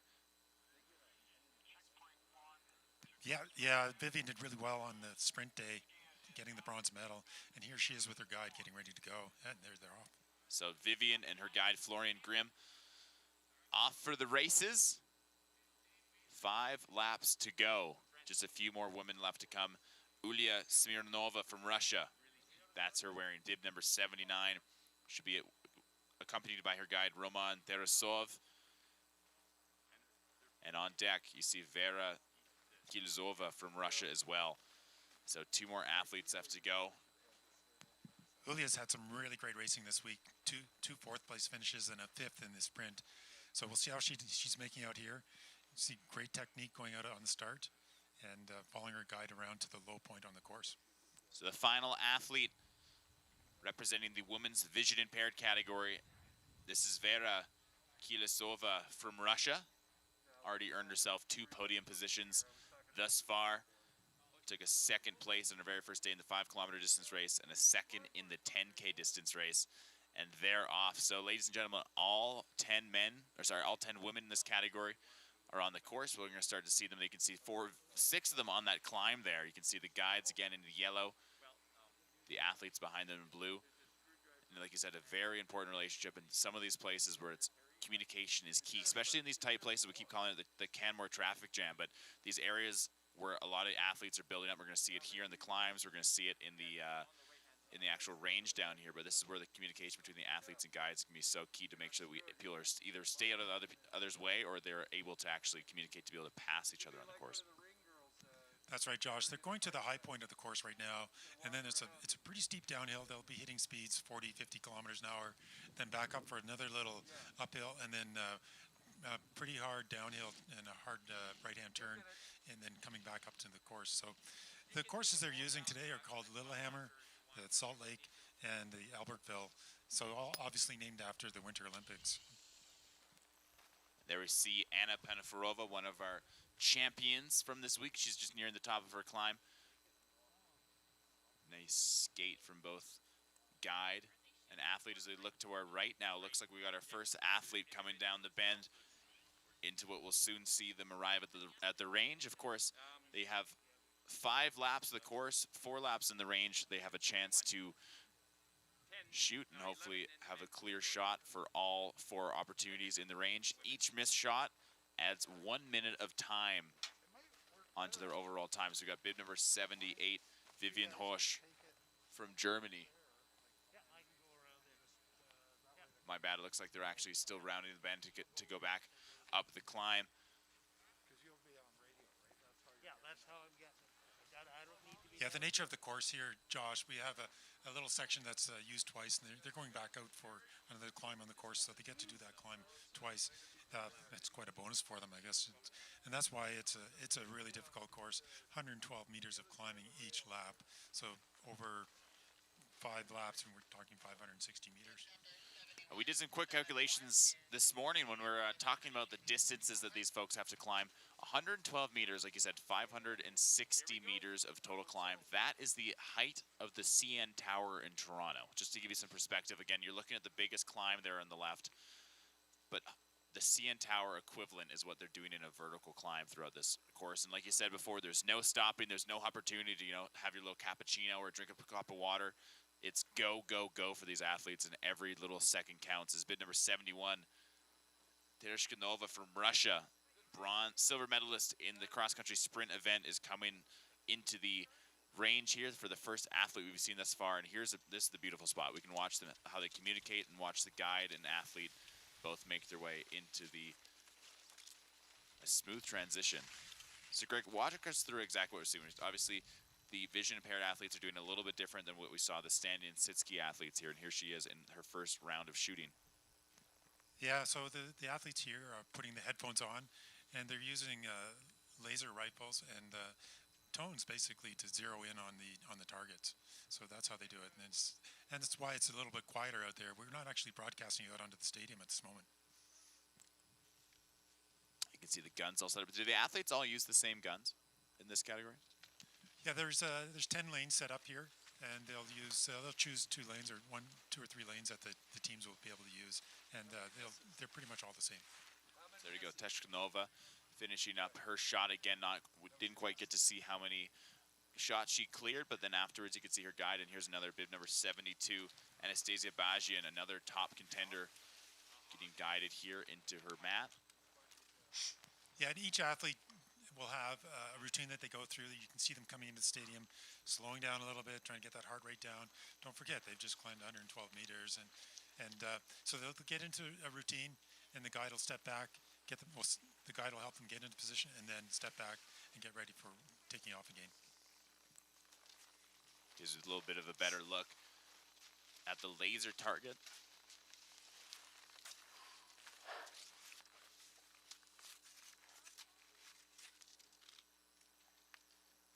And there you see that the actual targets themselves will go green if they've been hit. They get 1 opportunity to hit each target.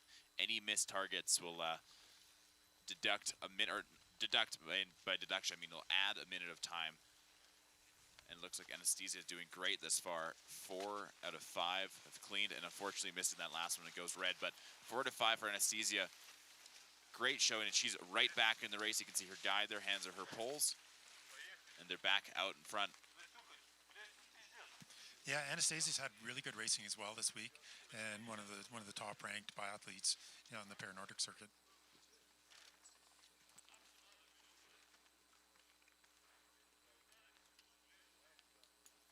There's a beautiful shot of the range. You can kind of see what they're shooting at. The distance between the rifle and the actual target is 10 feet in between, 10 meters. 10 meters between the rifle and the gun, and they're shooting a target that's about the size of a dime. So if you can imagine a Canadian dime, getting the little tiny laser on the dot, it is not easy to be able to shoot that target. Especially like you mentioned, they're coming down after a big climb and a steep hill, and they're out of breath, and they have to control themselves, ground themselves, and then still be able to focus all at the same time. As we're watching Vlada Umarova so far cleaned 4 out of her 5 shots. We'll see if she can get that last one. And she does.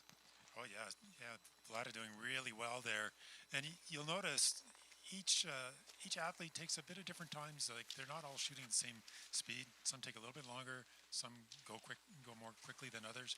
It's a personal preference and how they've trained, and what they feel most comfortable with.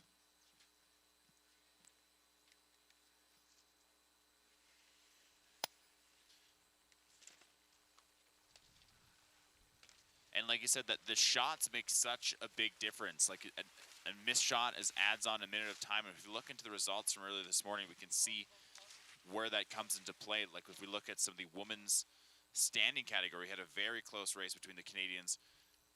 And Brittany Hudak actually had the fastest skiing time of the day, but she unfortunately missed 3 shots, which added 3 minutes of her time. And there you go, she landed 4th place. So in the end of the day, the shooting, this is a very important element of their total race. Well, like we were talking about earlier, these athletes train half their time, which is pretty much full-time cross-country, and a lot of time on biathlon as well. So there's a lot of work being done behind the scenes to get to this level. We just witnessed Vera Kitsilova from Russia already earned 2 bronze medals, or 2 silver medals thus far, one in the 5-kilometer distance cross-country and one in the 10-kilometer distance, and she's off for her 2nd lap, as we still have some more athletes now rounding their way. Bib number 72, Ekaterina Moshkaya from Russia. She's heading on her way back up for the climb after entering the range. I bet that's actually Anastasia Bajian from Russia. We're looking to a German athlete. Bib 78 there. There's Vivian Hosch, bronze medalist from Tuesday's sprint. cool, stable, calm there. Look how calm that shot is, Greg. Yeah, she's totally focused in on that. And you can see the action on the rifle there as well. There's a bit of action in between shots. Feel like we need to keep quiet, but they can't hear us out there, but we'll keep on talking. It's pretty exciting. It is super exciting. There's Marina Galistiana from Russia making her way into her second lap. Bib number 74. She's going out into the big climb there. That is the biggest climb of the day that we'll see. Followed close behind bib number 73, Ekaterina Moshkia from Russia. I love these views. You can see on the left, of course, the athletes heading back up the hill. On the right-hand side, you can see them either coming the way down into the range here or heading their way back up for another climb. You know, Josh, that the incoming into the biathlon is probably one of the best in the world. It's got a nice set of camel bumps. So you've done all the hard climbing. You go out, you do a hairpin corner, you come into those camel bumps. If you have enough speed, you can carry over that second bump. You can see the skiers coming over there right now.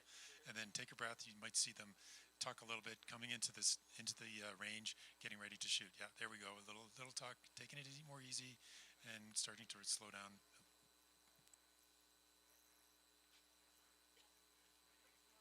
Oh, these folks are going around, but when they come into the range, you'll see slowing down a little bit.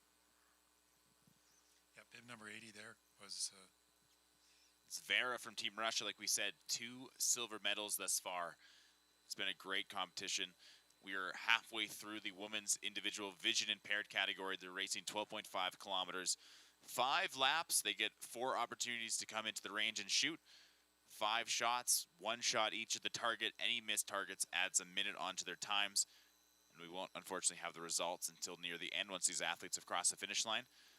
But it can be quite deceiving. You know, an athlete with a really fast score might seem like they've won the race, but they come across, in fact, they've missed 6 shots, they've added 6 minutes, and all of a sudden they're at the bottom of the pack. So much of this sport lends itself to the ability to practice shooting year-round and just those skills, and again, just that ability to come and the composure to be able to come and relax your body, relax your mind, and focus on that target. Yeah, that's definitely the part of biathlon that a lot of people don't get. You think you just come in and shoot. It's very, very difficult, particularly after, you know, doing 1 lap of this. And then by the time you add on 2 or 3 laps and into your 4th lap, you're really starting to feel the effects of the altitude and also the distance you've covered here in Canmore.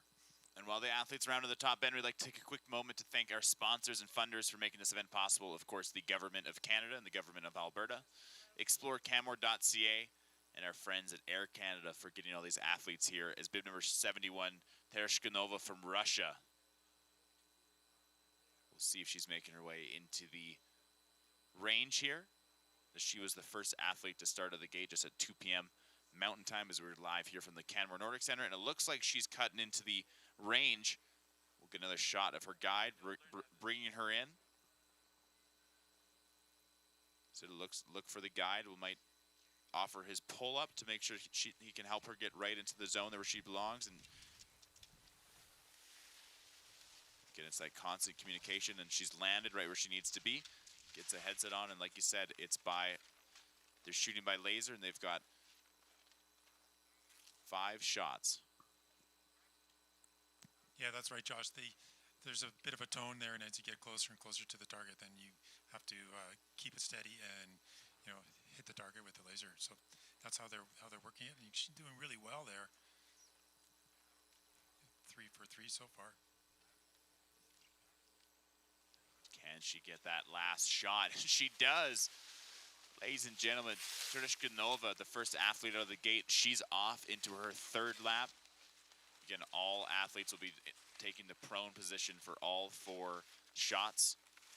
That's definitely a good result for Tereshkova because she placed 5th in the distance races and came 2nd in sprint. So it might be a little bit of dark horse here in biathlon. There's Anna Panaforova from Russia, another top skier. She's now nailed 3, looks like 4 out of 5. And there's the 5th. Looks like Anna again coming across with a clean 5 shots. The Russian teams looking very strong amongst all the categories here. And like we've said this morning, not all athletes compete in both biathlon and cross country. but Anna is one of the few competitors out here that is doing it, and she's looking to be a very strong contender. Yeah, it's just really strong skier, Josh, and obviously really good at the biathlon as well in the shooting. So we're going to have to keep an eye on her as she gets into her third and fourth round of shooting.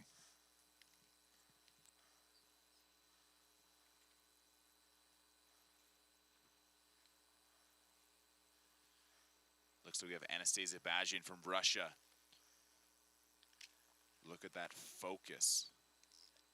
Again, as they shoot and reload their gun. Bringing their heart rate down to be able to control the shot.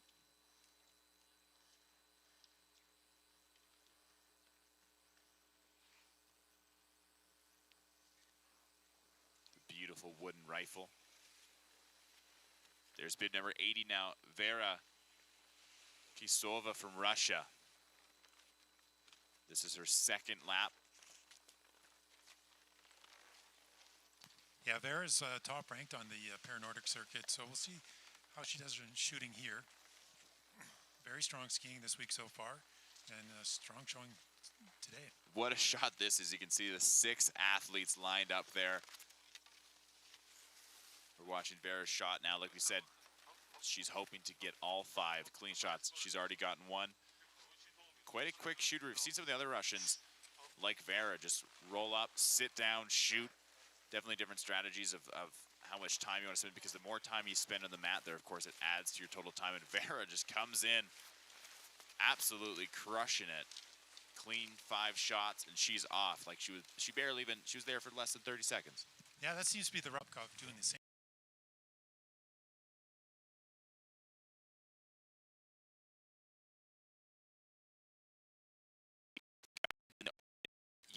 Vests, watching their athletes, waiting for them to finish up before they can take them on into the next section of the course. You can also see the coaches out there.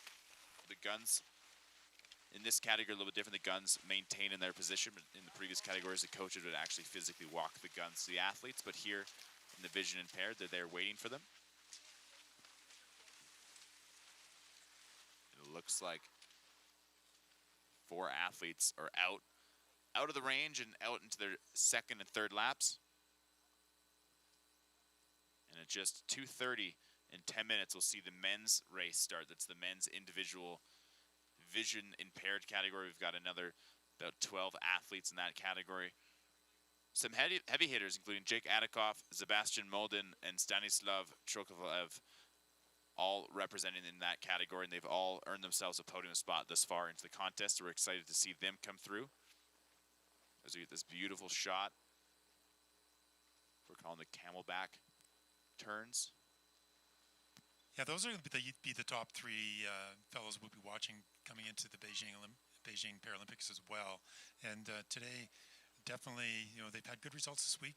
They're right in the middle of, the top 10, and see how they do today. You can see them warming up back there. Of course, very important to stay warm, both the guides and the athletes. You can see all the volunteers down there. Of course, over 200 volunteers it takes to put an event like this.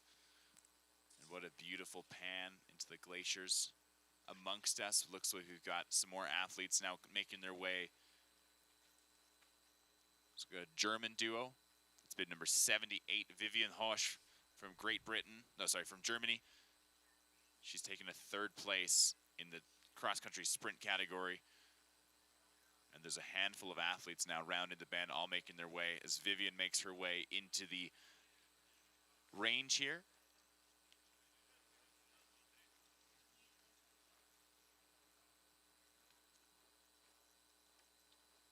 Bid number 76, Vlada Irmolova from Russia. She'll be heading back up the hill. There's a good shot of Vivian Hosch in lane 24. In that prone position.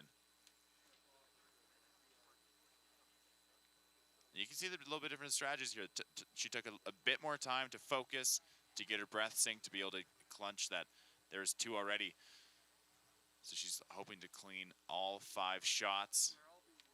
But again, Greg, different strategies. Some people, like we've seen a few of the Russian competitors, land, shoot, go. And other people like Vivian taking a bit more time.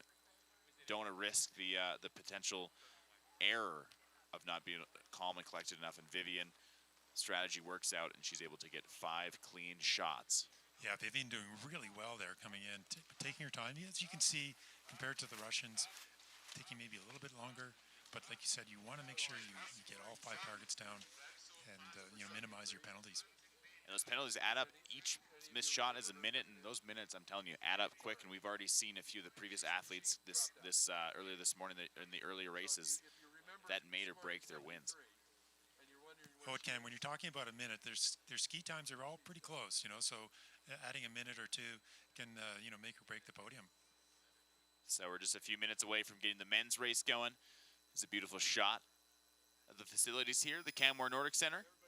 Yeah, we're looking at Mount Rundle there, right in behind the Canmore Nordic Center. That's the mountain range that goes all the way to Banff, and in behind Mount Rundle is Kananaskis Country Spray Valley back there. So very, very beautiful place to be. Up on Mount Rundle, if you're interested in ice climbing, there are some pretty amazing climbs up there. Well known around the world. This whole area is well known for ice climbing and climbing in general. Some of the most legendary Canadian mountaineers came from this area and came to tackle some of the big peaks that you see in some of this live stream. But again, just an absolute beautiful, outstanding backdrop. We keep saying to ourselves, all these shots look like they're screensavers, but they're not. This is Canmore for you folks. Yeah, this is the real deal out here. Like Scott said from the Great Britain team this morning, it looks like a movie set. That's what he said to me. We ain't Hollywood, folks. This is Canada. This is Canmore Nordic Center. And right here is Anna Panaforova making her lap into the range.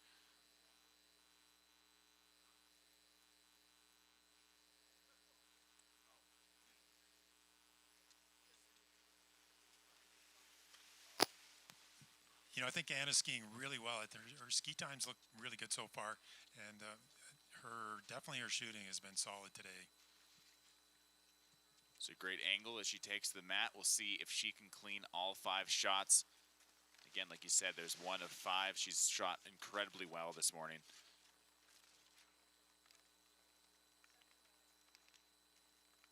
She cleared all 5 last run. We'll see. She's 1 away. And she's done it again. She's a machine, I tell you. That she's in and out of this range really quickly. Fast ski time, so definitely we'll be watching her. She looks to be in 2nd place in the World Cup point standing with a score of 208 points thus far. Again.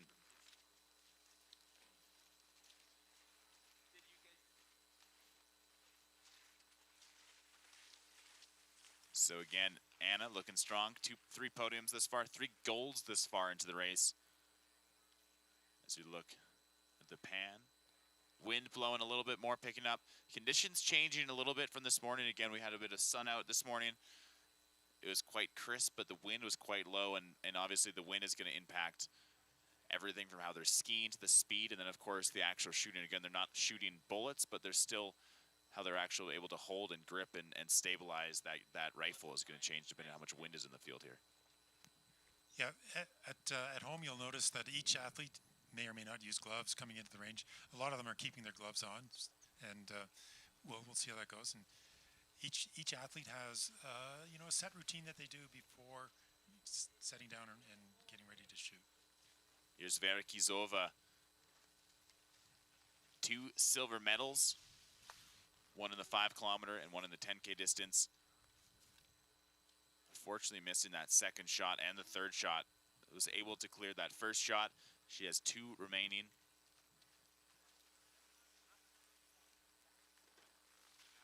Unfortunately only able to clean 3, but she's was able to clean 5 in their last run, and there you go. You see example of different strategies. She sat down quite quick there, and maybe a little bit too quick. Maybe got to the shooting, wasn't able to stabilize her breath and her concentration, but she was able to get 5 in the last run. So we'll see how that adds up to her score near the end. So important to take that time to get settled, get ready, and take that shot when you're ready as well. I mean, it's very difficult. You're coming in and you've just climbed 112 meters. You are trying to get relaxed, but it is difficult for sure.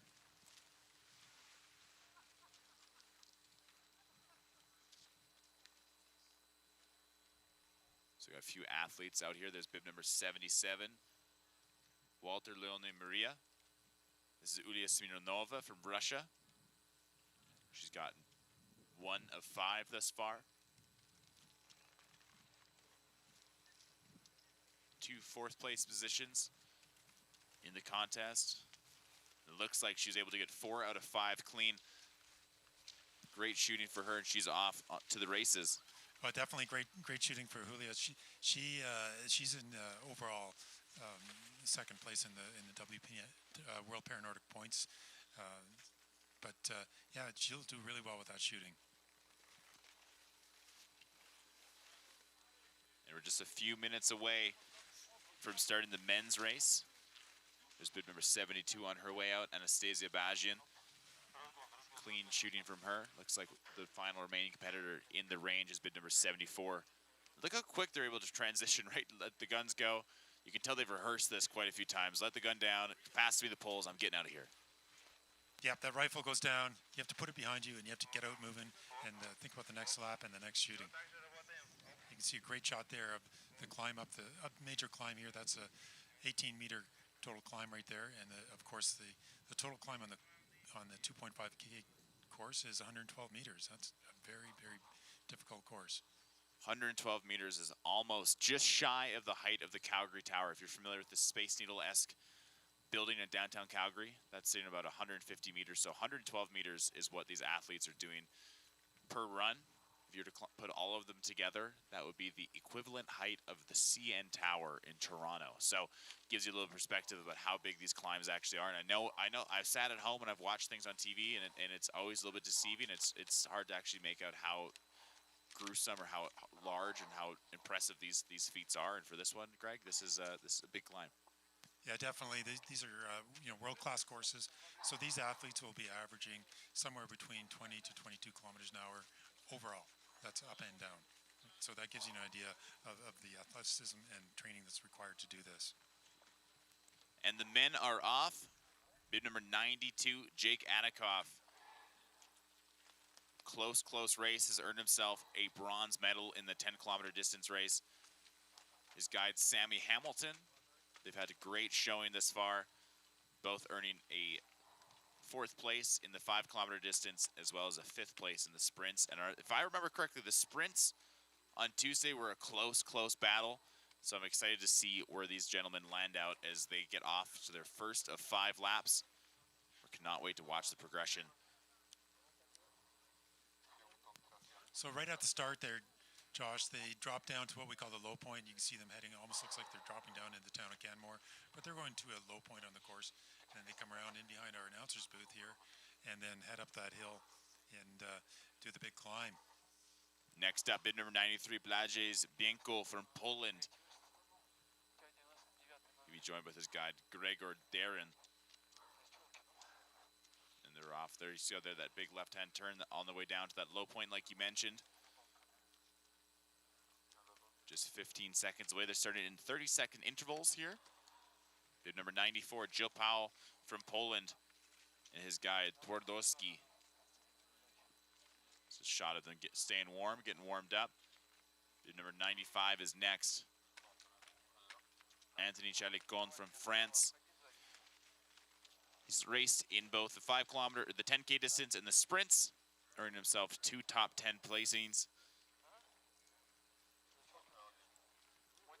And that's no small feat when you think about the competition here. To do that and then come back strong for biathlon, definitely someone to watch today. Totally, and Anthony is just seconds away. And like you said, these athletes have competed. This is their 4th day for a lot of them. It's people that have done, some people, this is their first day of biathlon. Other folks have done both biathlon and cross country, so it's a lot of racing. These guys and gals are pushing it. A lot of them must be tired, well-deserved. They're not only racing, but they're also training their off days. And these aren't any small distances. These are quite large distances, large hill climbs, large sprints, different techniques, different sports, all accumulating to this. Their 4th day of racing, bib number 96, Nikolai Burdov from Russia. This is his 3rd day of racing. And we see bib number 75, Anna Panaforova from Russia. She's had a great race. She's one of the standout athletes in this contest. And there's a good shot of her getting into range. Picking up her rifle and watch how quick she shoots. We'll see if she does this again, Greg, but she was quite a quick shooter. Yeah, her setup time is very, very fast, and she seems to get going very quickly, and not a lot of time between the shots either. Anna has cleared the last 3 laps. This will be her final time in the range. She looks like she's taking a bit more time to shoot this time. She's got 2. There's the 3. We're looking for 2 more clear.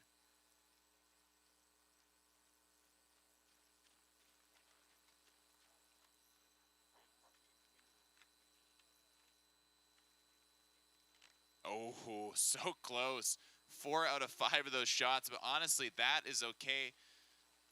She's already put in 2 clean runs, so she can afford it. Like we said, so long as we've seen the previous winners, you know, it seems like most people in the top positions are able to miss 1-2 shots and still earn themselves a spot in the podium. So we'll see if that is true for the women's, but the men's are getting going. Oh yeah, Josh. This morning and this afternoon at the at Sitski, and both in the Sitski and the standing class, we had the top skiers. The top were missing 1, possibly 2. You see on the right-hand side of the screen there's bib number 80, Vera Kizova from Russia. Quick shot, she's up and gone.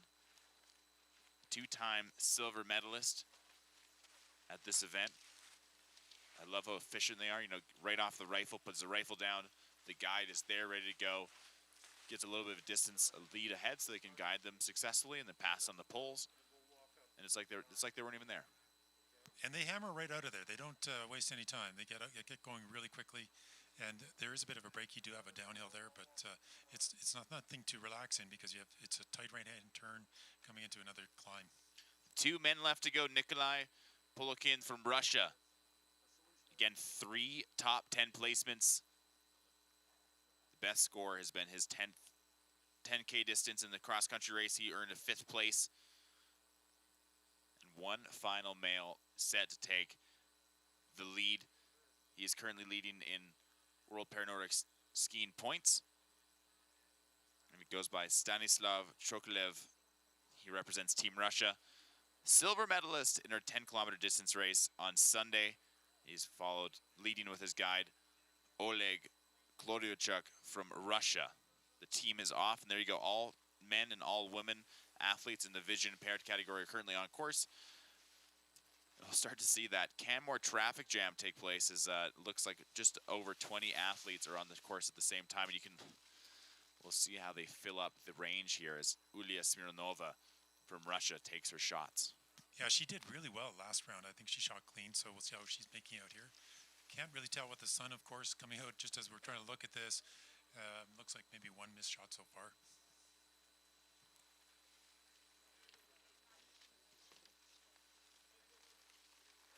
Ulia Smirnova looks like she got 3 out of 5 shots. 2 reds, unfortunately, will add 2 minutes to her clock.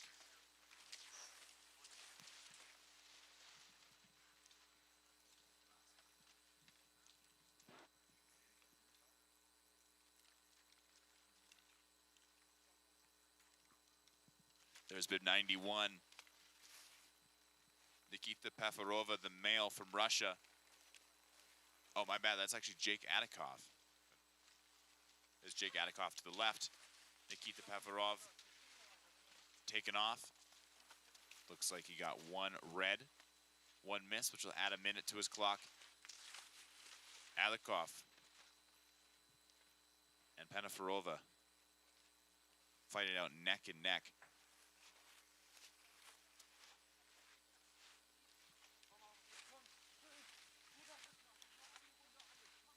Yeah, we're getting a bit of a late afternoon sun, and typical, the sun comes around behind Hauling Peak, and we see it peaking here for a couple hours this afternoon. That'll warm things up a tiny bit, but still, the conditions are really fast ski-wise today. We just saw Jake Adikov take off for his 2nd lap. He earned himself a silver medal in the 10-kilometer cross-country ski race. Few men still in the zone there. Looks like we have as well bid number 74, Maria Garizinova from Russia. Very calm and focused. There's bid number 94, Joe Powell. Polish skier. Quite a few Polish athletes out here. Of course, about 20 plus Russians. Got folks in Japan, Korea, Sweden, France, Italy. Of course, many Canadians and Americans out here representing. And it looks like our Polish athlete, Joe Powell, is making his way into the range to find his rifle.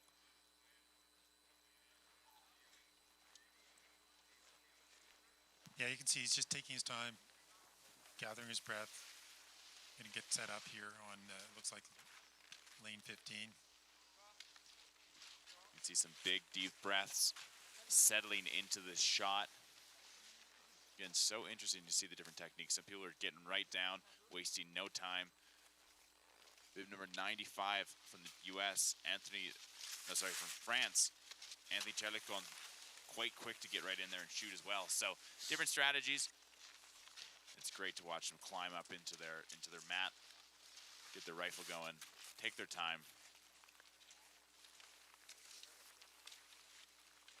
Even with the shooting, Josh, I mean, the ski times are super fast, and to knock off 12.5K, the total time will be under 35 minutes, around 35 minutes, maybe 34 minutes.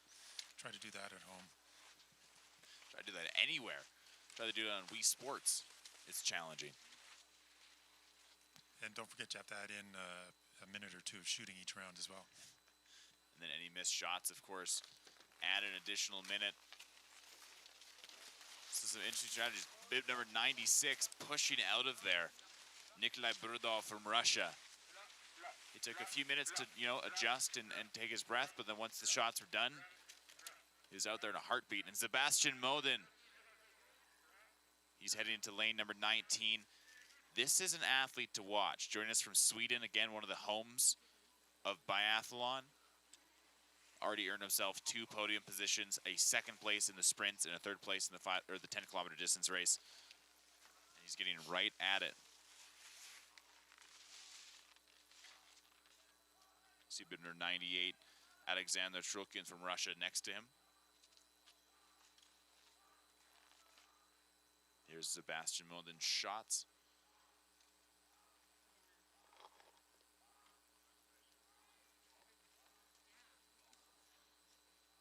Looks like Sebastian starting to clean them up. Unfortunately missed his first shot. Was able to secure his 2nd and 3rd. Again, any missed shots add 1 minute. Some of the shorter races add physical penalty laps where the athletes have to actually go and add 100 or 150 meters of race and then take that time. But here, he's taking 3 out of 5 shots, so he'll add 2 minutes of time into his score. And looks like we have some more finishes across the line. Bid number 80, Vera from Team Russia. Very good skiing. Of course, like we talked about, she was the last athlete to go in her female category. She was the 2nd person to cross the line. Yeah, and Anna Panfarova just finished maybe 30 seconds ahead of her. Just missed her, so she had a great round as well. So the men's and women's athletes are all on course. Most of the men are heading into their 2nd and 3rd lap. The women into their 4th and final lap of the day. We're just going to start to see more of these athletes. This is it. This is when the traffic jam. There's 3 ways to go here. To go right, up the hill, left into the range, or straight ahead. We should need to put a 3-way stop sign for these people. Yeah, definitely. It's getting busy out there. Some of those skiers will be going through to shoot, and we have a finish here coming in right now. It looks like. There's Stanislav Shulkev from Russia. He's getting 2 of his 5 shots. Again, took a silver place. Looks like he was missed a few, but he did a clean. Oh, there you go. All 5 shots. Stanislav cleaning up out here for his final round in the range. There's bib 102. Stanislav is in and out. Back into another lap.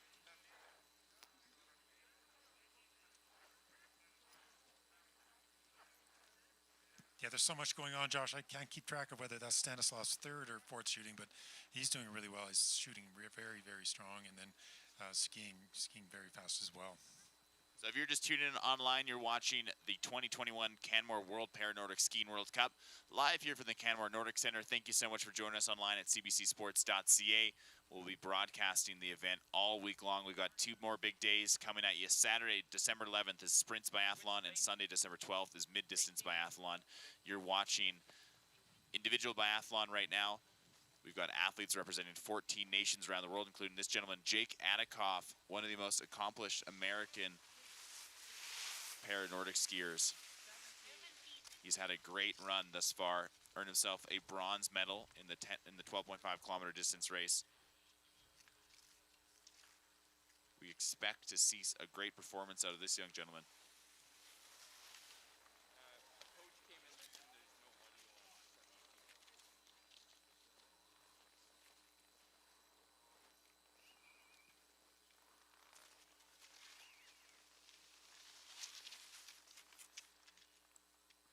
And we have Ulia Smirnova finishing right now. That's a really good time for her. So depending on her penalty shots, we'll find out where she finished there.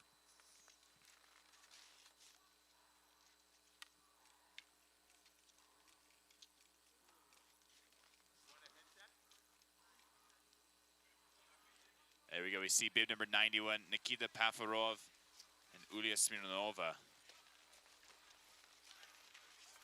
Bib number 76, we have coming across the finish line. This is Vlada Ermolova from Russia. Had some great shooting, 2 clean shots, and then follow close behind is bib number 77, Leona Marie Walter from Germany. In her second day of competing, she took a 8th place at the sprint event on Tuesday, and they're tired. They've earned themselves. Like we said, there's absolutely no time for breaks in here. There's barely any time to drink any water. And these athletes and the guides are pushing it. You can totally see that Leonie and her guide were just fully gassed by the time they finished, came across the line. You know, on the last lap, they just go as hard as possible, knowing that they don't have to shoot, but they do have to finish. Looks like Vivian Hosch from Germany is making her way around into the final climb of her day, that 112-meter climb that we mentioned. Of course, that's spread across the whole entire actual race. But this is the largest section of the climb right there. You can see her pushing up. There's a beautiful shot of the start line. You can see those big Air Canada banners in the background. Huge shout out to our partners at Air Canada for getting us all here. And on top of that, also getting all the biathlon gear here as well. They bit of a jumped in last minute, and when we couldn't drive across the BC and Alberta provinces, they put it on their planes and flew us out here.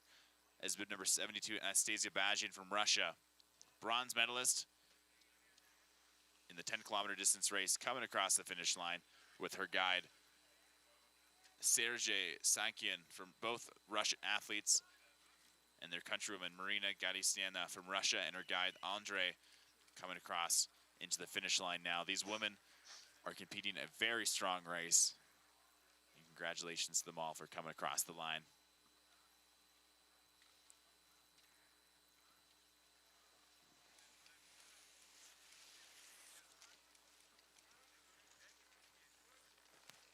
So it looks like we have some more men coming into the range to start shooting. We've got at least 3 men coming in now. Jill Powell from Poland.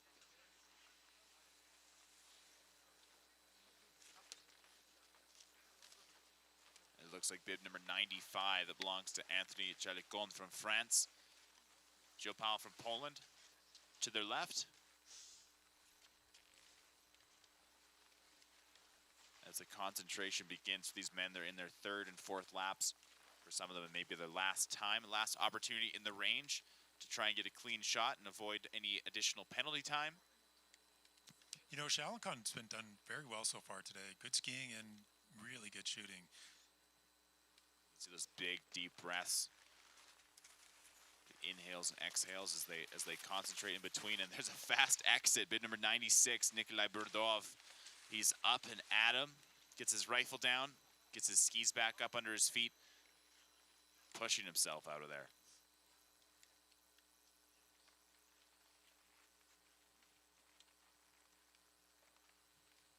two athletes. There's bib 101, Nikolai Pulkin from Russia in the back, and bib 100, Vladimir, also from Team Russia. Like we said, so many Russians out here because they're great. They're great Nordic skiers, essentially. They're some of the best. Oh, for sure. Russia has some of the best Nordic skiers in the world, and para-Nordic skiing is right up there in popularity. And biathlon is, I think, is just inherent in Russia to be a biathlete. I mean, that whole part of the world, of course, stems from biathlon. Of course, has its roots in survival skills practice in the snow-covered hills of Scandinavia, where people hunted on skis with rifles slung over their shoulders, dating back to 400 years ago. Our first known event, the official biathlon event, happened in 1912 between the Norwegian and Swedish military teams, and of course has now become a staple of the Olympics since 1960 as bib 101.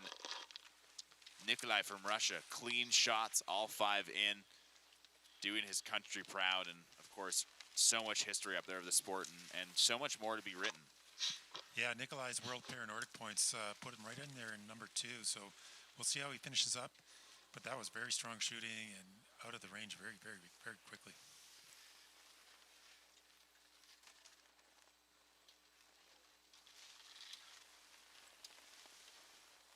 There's Stanislav.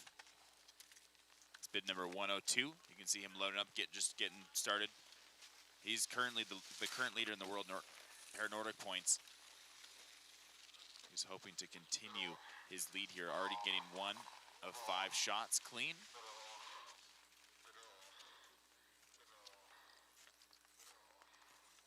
Strong shots, 3. It's one of those athletes that just hunkers himself down and just gets right to it. No time wasted. He already has 4. Can he get the 5th and final shot? And he does it. No time wasted there. Wow. Choklev out of the range, in quickly and out really quickly. Shooting clean.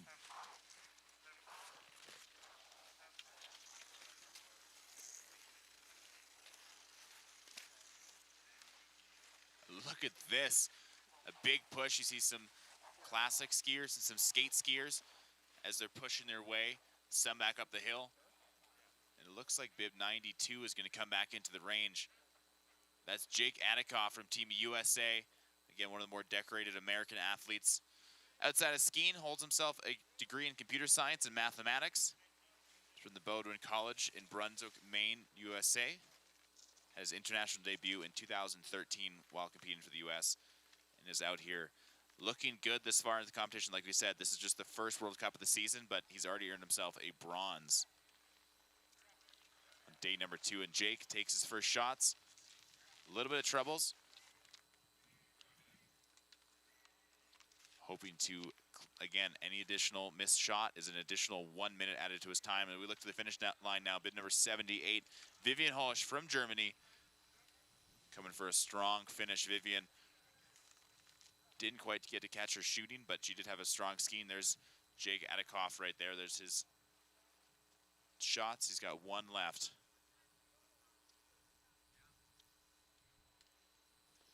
And unfortunately, missing 3 of the 5 shots, so he'll add 3 minutes to his time. Again, it must be a little bit upsetting knowing it's one of the few times in the sport you'll actually know the direct consequences. I mean, you might not know exactly what your time is. They do have a watch, and they get to watch that. But again, they know that they're at whatever the time is. They're adding each red mark is an additional minute. Yeah, talk about direct feedback on your performance, and like we talked about earlier as well. You need to, put that behind you. Whether it's good or bad, you have to think about getting out there skiing and coming back in and doing the same thing. And a lot of these athletes are such strong skiers that I'm sure some of them are able to make up that time. Of course, others, it's just part of the game they play. They practice shooting and skiing year-round. Nikita Pavarov, almost a clean. There it is, the clean shot for Nikita. Incredible shot shooting. I love watching them just get their gear back on. He's getting his gloves back in order. He's already moving, and he barely even has his sunglasses on. Does not seem upset. He's moving. He's stoked on that clean shot.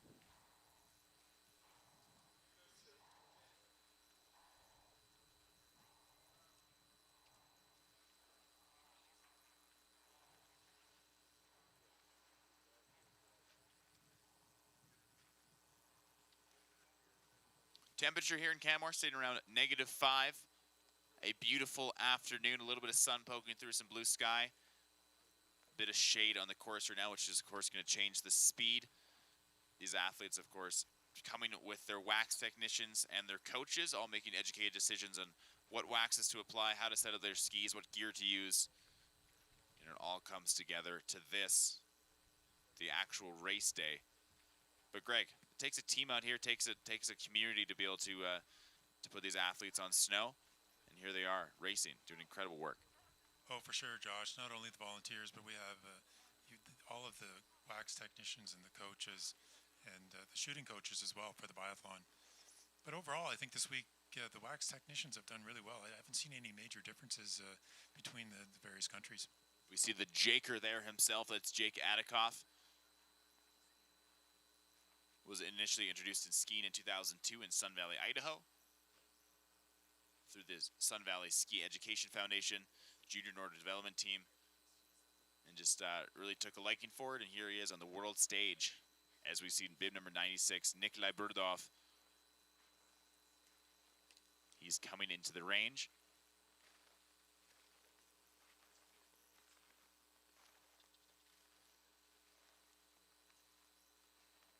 You're watching the men's vision impaired biathlon, 12.5 kilometer distance race. This is day number 4 of the 2021 World Paranordic Skiing World Cup, here live from the Canmore Nordic Center. And this is Nikolai Burdov coming in for one of his final laps, rifle in hand, looking for a clean shot.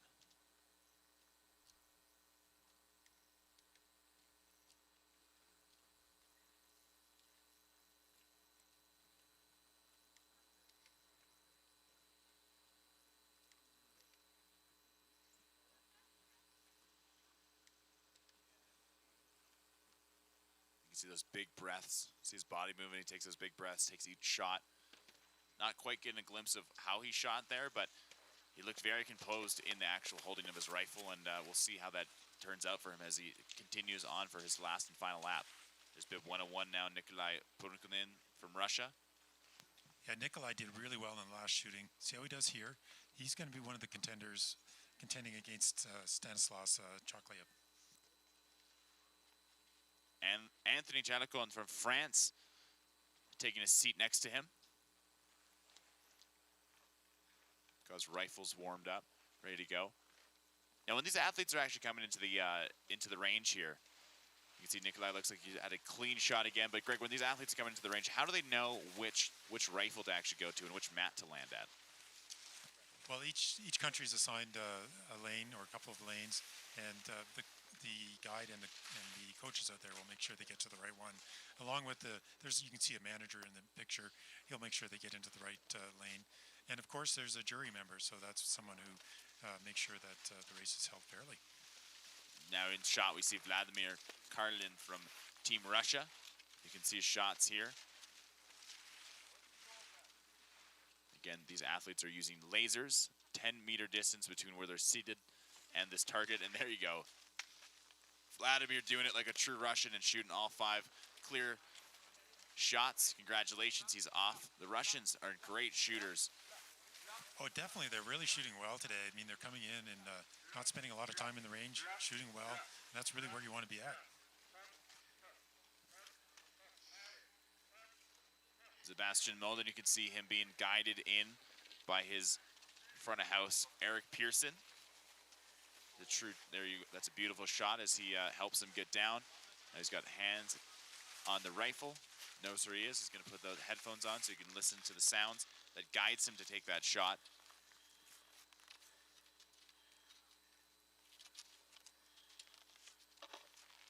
And Josh, you can see the breathing there. We had a good shot of the breathing. Sebastian was breathing, and he's trying to probably most often take a couple of big breaths, maybe hold it, and then try to shoot in between. And that's super difficult. Of course, you just climbed the 112 meters. 112 meters, and you're told you have to come and land here and calm your body and your soul and your mind and shoot at this tiny dime-sized target. Sebastian's taking that challenge like a champ, and here he is. Beautiful shots thus far.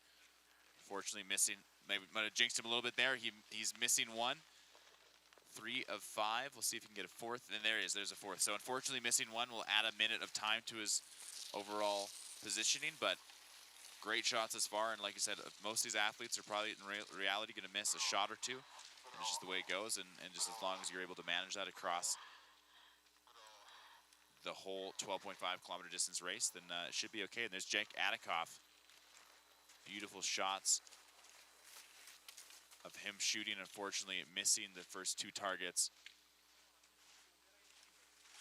Able to lock in the third.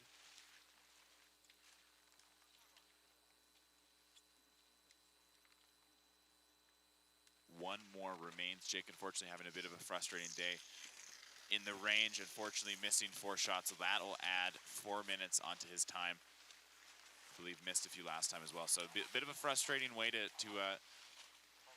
finish his way in the range. But again, skiing great, skiing strong. We'll see where that actually ends up in the scores as they come out. Speaking of scores, Greg. Yeah. Looks like we have some unofficially official women's results. We'll be able to break them down a little bit and see exactly who took the first place and why. And as we look towards them now, in first place in the women's race, bib number 80, Vera from Russia and her guy Natalia. In second place, Anna Panaforova with a time of 40 minutes and 31 seconds. And Leon Maria Walter from Germany taking that third place position with a time of 41 minutes and 24 seconds. Vivian Hosch from Germany in fourth place. Anastasia Bajian from Russia in fifth. Tereshka Nova from Russia in sixth. Vlada from Russia in seventh. Ulia Smirnova from Russia in eighth. And rounding out the ninth place is Marina Garastiana from Russia with a time of 44 minutes and 32 seconds. Really fast ski time from Vera Klezova from Russia. Skied the time in 36 minutes 30, 3 penalty minutes, so 39:30 overall. You know, and Anna Panaforova, who we thought would be a contender, she's right in there as well, not that far behind, 30 seconds. We're looking at Nikita Pafarov just leaving his last time in the range. Great craftsmanship as he puts down his rifle and rips off into a second lap. But it's interesting, as we look at these results, of course, they're not being brought up on screen, but we'll try and talk this through as thoroughly as we can. But if we look at the fastest time of the day, like you mentioned, Vera, 36 minutes and 52 seconds is her real race time. Calculated, ends up being 36 minutes and 30 seconds. So there's her raw time. She missed 3 shots, 39 minutes. In second and third place, the real race time was 41 minutes by Leon Marie Walter, and she missed 0 shots and still ended up in third place. So that just goes to show how fast Vera was skiing to be able to miss 3 shots, add 3 minutes of her time, and still beat the second and third place contenders. I think it also shows, Josh, you know, you can't be more than 2-3 shots missed and get into the top 3 and get onto the podium here in Canmore and on the Paranordic circuit. Not at this level, and like we said, we've seen a few of the athletes, even Jake Adikoff struggling a little bit with his shooting there, and it looks like he got up and he knew it. A little bit frustrating, obviously, but luckily for these athletes, it's only their first World Cup of the season. They've got many more opportunities to both compete at the world stage and then also earn themselves position to represent their fellow nations. So we wish them all the best, but yeah, it's a good point to note that the athletes coming on top, you know, max missing 2, 3, 4 shots. Yeah, that's right. And, you know, Jake's not having the best day, maybe, but, you know, he'll regroup, come back. We have 2 more races. And like you said, this is the start of the season, and this is when you want to have the problems. A lot of opportunities to iron out the kinks out here. Of course, a lot of these athletes, we've even seen the Russian team, the Canadians, lots of folks from Canada who are from from Canmore that are out here that get to train year-round. So for a lot of these athletes have been training here on this beautiful course. Hopefully they'll be able to have a few opportunities to train before they head off to Finland for the next World Cup. It looks like bib number 96, Nikolai Burdov from Russia, is in the range, followed by bib number 101. That belongs to Nikolai Pulkin. You're looking at their last opportunities to shoot clean. None of them want a red. Red is bad. Red is additional time. Nikolai taking his shots. Can he clean all 5? My hips get tight. I need to do that to One more to go before he cleans out the hole, and he's done it. Nikolai Polkin from Russia has cleaned out his top all 5 shots. Checking his clock, looking at his time, getting his gloves, his loops on through his poles, and he's moving fast through that section. Yeah, I think he knows he's having a great race, and this is for podium for sure. I think he's actually shot mostly clean for all 4 rounds. They received Vladimir Karolin, also from Team Russia. He's coming into the range. He's wearing bib 100. Sitting pretty good up in the World Paranordic rankings. In 3rd place right now. This man has some strong shots as well.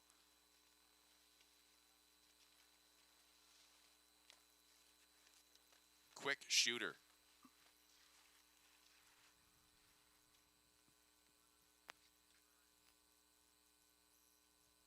Hoping to round out all 5 shots like his countryman who just came through. He's looking strong. 4 out of 5. There it is, Greg. 5 out of 5. The Russians, I'm telling you, they train here. They've been in Canmore for the last few weeks training, and it is showing off. They're definitely showing how it's done out here today. You look at that shooting, that was fantastic shooting. And, he'll be going out there now trying to chase down Stanislav and see where they end up. There's Stanislav Chokolev from Russia. He's shot 2, I believe 3 clean shots thus far. This will be his final opportunity in the range. Again, as you pointed out, you can really notice when you're watching the athlete, you can really see their breath go in and out of their body as they focus themselves. Stanislav looking good thus far.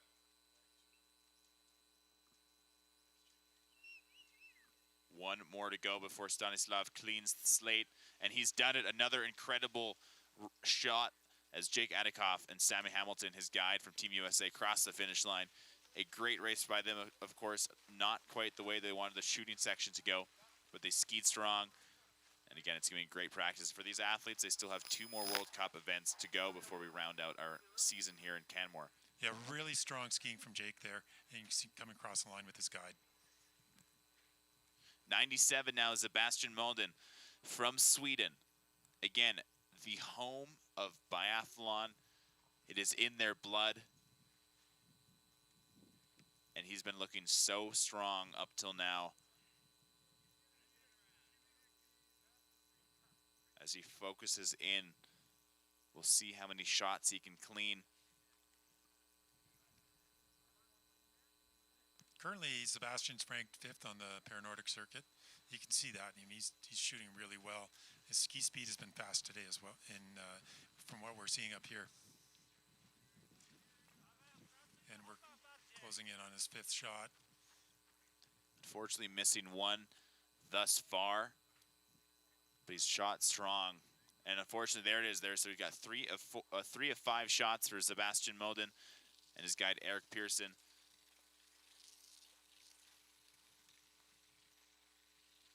He has a bronze and silver medal at the Paralympics thus far into his career. And he's off for his final lap. Alexander Artemov from Russia. Looking strong. 4 out of 5. Can you clean up that 5th and final? And he does it. Again, the Russians on fire, shooting clean. And bib number 91, Nikita Pavarov from Russia, has had great racing and a combination of great scores. He's crossed the finish line, and he's down, Greg. Look at that heart. He's done. 12.5K. He hasn't left anything out there. No, he says, no more. Put me in the hot tub. Give me a nice glass of water. Yeah, shot of vodka, and I'm back on the course. Yeah.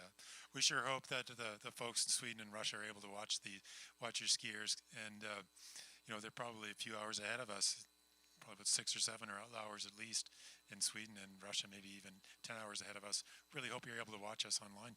And if you're joining us online at cbcsports.ca, thank you so much for tuning in. This is the Canmore 2021 World Paranordic Skiing World Cup live here from the Canmore Provincial Nordic Center, Provincial Park, and it's going to be a beautiful afternoon with just a few more athletes still on the course, including Blazes Bienko from Poland.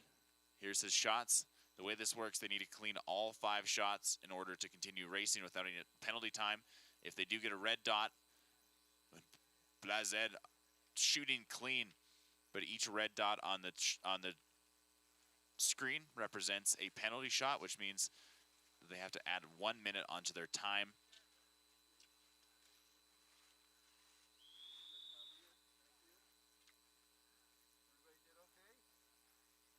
You know, it's perfect racing conditions out here, Josh. It's about -5, -4. The snow is really fast. You can see some skiers coming in, what we call over the camel bumps. And it's been a really nice day for racing. Not too bright, but, you know, not too windy either. We keep talking about their wax techs, of course, that they're an equal equivalent part of their teams. But when are these wax techs actually making a decision? Are they making it live right before they take on the race? Are they making it in the morning? Are they watching weather leading up to the days ahead? Or when does the wax tech actually make their decision and actually execute? Well, what I know of waxing, and it's part science and part voodoo as far as I'm concerned. What they do is they watch the weather forecast. They look at the weather, then they're up here really early in the morning, monitoring the temperatures, monitoring the snow conditions. They're looking for what sort of humidity is in the snow and testing it out. And then they test skis with different waxes, and they can change skis right up to the race start, actually. Well, everything good I know in life is half voodoo, half science. And here we are, these athletes racing into the finish line. This is bib 101, Nikolai Pulkin from Russia. Great shooting from Nikolai across the finish line. It looks like they're all going in, so. What a great show. Bib number 96 now coming through. This belongs to Nikolai Burdov from Russia. Again, another clean shot. Strong finish. Look at him pushing through, skating onto the finish line. These guys are tired. Oh, Pulukin had a fantastic time there. We'll have to check his shooting, but boy, he's going to be right up there, if not number one. That was a really fast ski time. Nikolai absolutely pooped to the finish line. Of course, finishing up his day strong is bib number 98 now. Alexander Trulkin from Russia took a 10th place in the 12.5 kilometer distance race on Sunday. Great speed, great stamina as he comes into this final bend. The final left-hand corner of this 12.5 kilometer distance race. They've done 5 laps, four laps into the shooting range. In the final lap, they're coming across the finish with a strong, strong way to end their day.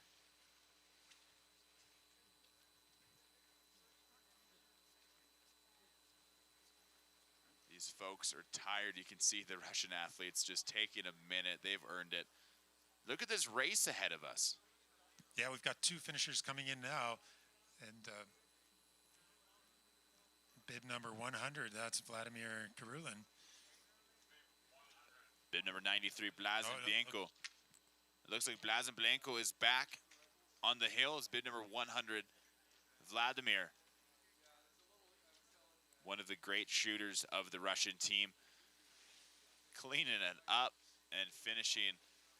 Look how calm and cool he is. It's like he didn't even do 12.5 kilometers. He's got another 12.5 in him. For sure, he's a machine, and we saw his shooting, and that was spectacular today. So he's going to have a great result.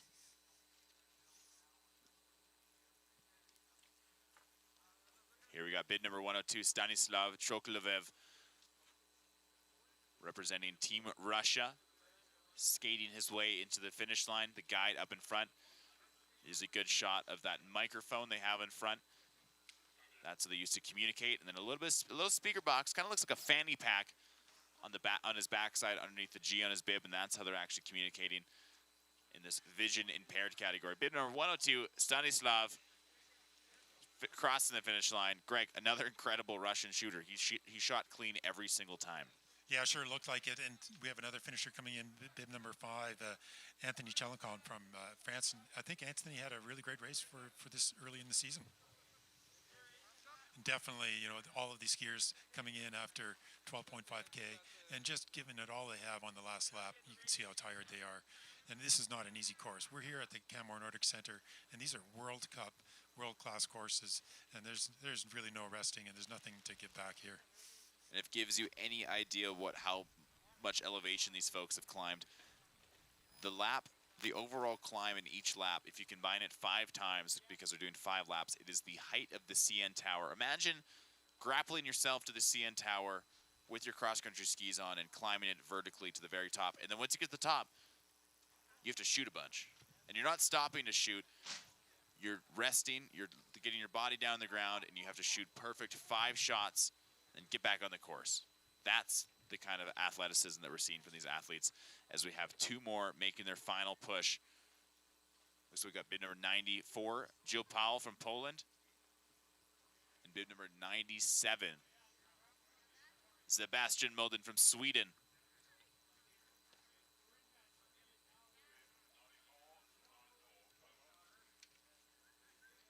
Sebastian Paul Gil from Poland pushing his way into the finish line. Right back behind him, Sebastian Molden,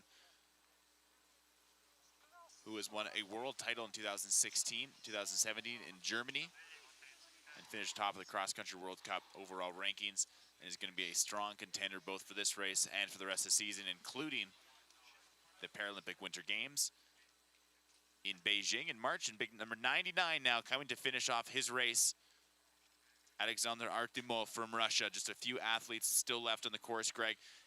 It's still anyone's game out there. Like we said, these are the best of the best athletes in the world, and just because they're coming in the back here doesn't mean that they don't have a chance to climb the ranking and take home a podium spot. No, we don't know for sure because the results have to be calculated, the ski times have to be calculated, and we'll know in a few minutes here. We'll be able to get that to you. It's still, I think Nikolai Palukin from Russia just had fantastic shooting and really good skiing. We'll see how he finishes up. And basically, the Russians have really shot the lights out today. They shot every light out here. We're going to have to get an electrician out here to reinstall. It's been a great day of shooting. Both the vision impaired folks, the standing and sit ski athletes have all done an incredible job as day number 1 of biathlon comes to a close with just a few more athletes left on course, but the week is not over. We still have got 2 more big event days. Saturday, December 11th, it's Sprints Biathlon, and Sunday, December 12th, Mid-Distance Biathlon, all live from the Canmore Nordic Center, positioned inside the beautiful Canmore Nordic Center Provincial Park. Huge shout out to our hosts at the Nordic Center, of course, the town of Canmore, and the Tourism Board of Canmore Kananaskis for having us out here. It's been such an incredible week, and there's so much more action to come. I am so honored to have been able to spend a few days here in Canmore, and I've really loved using explorecanmore.ca to learn all the things that are happening. Ate some of the best restaurants in town, some of the art shows, fundraisers. There's just so much to do and see here. The artistic scene here is incredible. Some of the natural landscape, the photography, it's just one of the best places to come from around the world to really embrace the outdoor lifestyle as Blazin Bianco from Poland comes into the final push of what is one of the most beautiful cross-country and para-Nordic skiing courses in the world. Blessed by massive mountains surrounding us here as bib number 93 comes in home, pushes across, and he's looking so strong. Look at that final push. He's moments away from finishing up his day, and what a great race he's had. Yeah, it looks like Bianco's just giving it all there. Didn't leave anything out on the course on that last lap, that's for sure. Didn't see him shooting, but we'll check it out in a few minutes when we get some results. And we are really lucky to be here in Canmore. It's particularly at the Canmore Nordic Center Provincial Park, and hosted by the Alberta World Cup Society and the Alberta Event Hosting Society for Biathlon. These are the 2 hosting societies putting these races on this week. We're really fortunate. These societies also host the Biathlon World Cups and the Cross Country World Cups, and we're hoping to have the Para-Nordic back here in 2025. It's a great season opener. And Greg, mistake me if I'm wrong, but I believe there's another big event big event coming in March. The Masters, men's and women's Masters. Right, we have the Masters World Cup coming in March 2022. That's starting March the 4th. And for you folks out there watching this on TV, this is exactly where you'll be. And come out and definitely get involved. And the courses are fantastic. And in March we'll have just as good conditions as we have right now. If you want to join that event, head to albertaworldcup.com to register. Of course, all masters, if you consider yourself a master in cross-country skiing, in cooking, in shooting, in driving, in French, in Spanish, whatever your master's in, you're welcome, and you're allowed to come register for that event, albertaworldcup.com. We have about 1,000 athletes from around the world coming in from all countries to compete against each other, come for a final season hurrah. Of course, maybe sip a few bubbly pops at local Canmore bars, and really just soak in at another great season. What a beautiful place to do it here then in the Canmore Nordic Center. Yeah, that's right, Josh. It's master skiing, so we're talking hot tubs and Hot tubs and ski, bars. hot tubs and bars. So no, it's pretty serious skiing overall, but there's lots of fun involved with the Masters World Cup. And there you go, folks. That wraps up our day here, day number 4 of the Canmore 2021 World Paranordic Skiing World Cup. And what an incredible afternoon we've had just watching the vision impaired biathlon 12.5-kilometer distance men and women's race.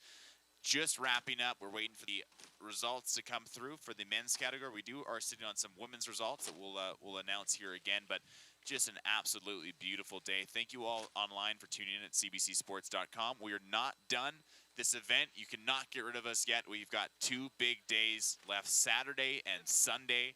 Tune in, and of course, if you're listening to us live in Canmore, Banff, Calgary, Edmonton, any of the surrounding towns, please come up and join us here live in person. It is quite a show to be watching. Again, it's something to watch on TV with all these beautiful shots, but it's a whole other thing to be watching here in person. And you have 2 more opportunities, Saturday and Sunday, to check out the race live here from Canmore Nordic Center. And a huge congratulations to all the men and women competing. The men's results coming in now.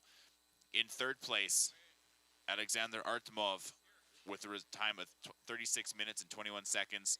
In 2nd place, Nikolai Punkin from Russia with a time of 34 minutes and 9 seconds. And in 1st place, our clear shooter, Stanislav Chokolev from Russia, 33 minutes and 8 seconds. Shot out the lights in every single round in the shooting range and had a great showcase. Greg, what a beautiful performance by all 3 men and, of course, all men in this category. Yeah, fantastic racing in the top 3, separated by minute and a half here, and really the shooting. You have to be missing 1 or 2 to be in the top 4, I would say. And it's interesting, if you look at this top score, Stanislav Chokolev from Russia, the fastest time, his time on course was 32 minutes and 8 seconds, missed 1 shot, which puts him up at 33 minutes and 8 seconds. But even still, he was still a whole minute faster than the 2nd place contender, Nikolai Pukinin from Russia. So, like you said, it makes up for it, but just fast skiing, clean shooting, that's the recipe for success. Yeah, congratulations to Stanislav. Really good skiing today. Obviously, great skis, but skiing very fast. So there you go. In 4th place, Nikita Pavarov from Russia. In 5th place, Nikolai Burdov from Russia. 6th place, Vladimir from Team Russia. In 7th, Alexander Trulkin from Team Russia. In 8th place, Anthony Chacon from France. In 9th, Sebastian Moldin. In 10th, Blaze Bienko from Poland. In 11th place, Jill Powell from Poland. And in 12th place, representing Team US, as Jake Adikoff. Those are with a time of 49 minutes and 31 seconds. Those results, of course, all unofficial. We'll formalize them and head into our award ceremony here coming up soon. But again, it's been a beautiful day, and we are not done. Lots more racing to come. Thank you so much for joining us here in Canmore at the Canmore Nordic Center for day number 4 of the Canmore 2021 World Paranordic Skiing World Cup. Been joined here alongside Greg Thompson. My name's Josh Visser. Greg, any final thoughts before we shut the show down and move into the awards? Well, Josh, a really great start to the biathlon season here on the Paranordic circuit. The top 3, obviously great skiing today and great shooting. We'll look to see how Jake can bounce back on the Team USA. And again, huge shout out to our partners, Canmore Kananaskis Tourism Board, the Government of Canada and the Government of Alberta, and our friends at Air Canada for flying us all in here. It's been a beautiful day. We're going to head up to awards momentarily. If you stay tuned, you'll be able to watch that. And if not, we'll see you back here on Saturday, December 11th at 10 a.m. Mountain Time, live back on CBC Sports. Again, thank you so much. We'll see you folks back on Saturday.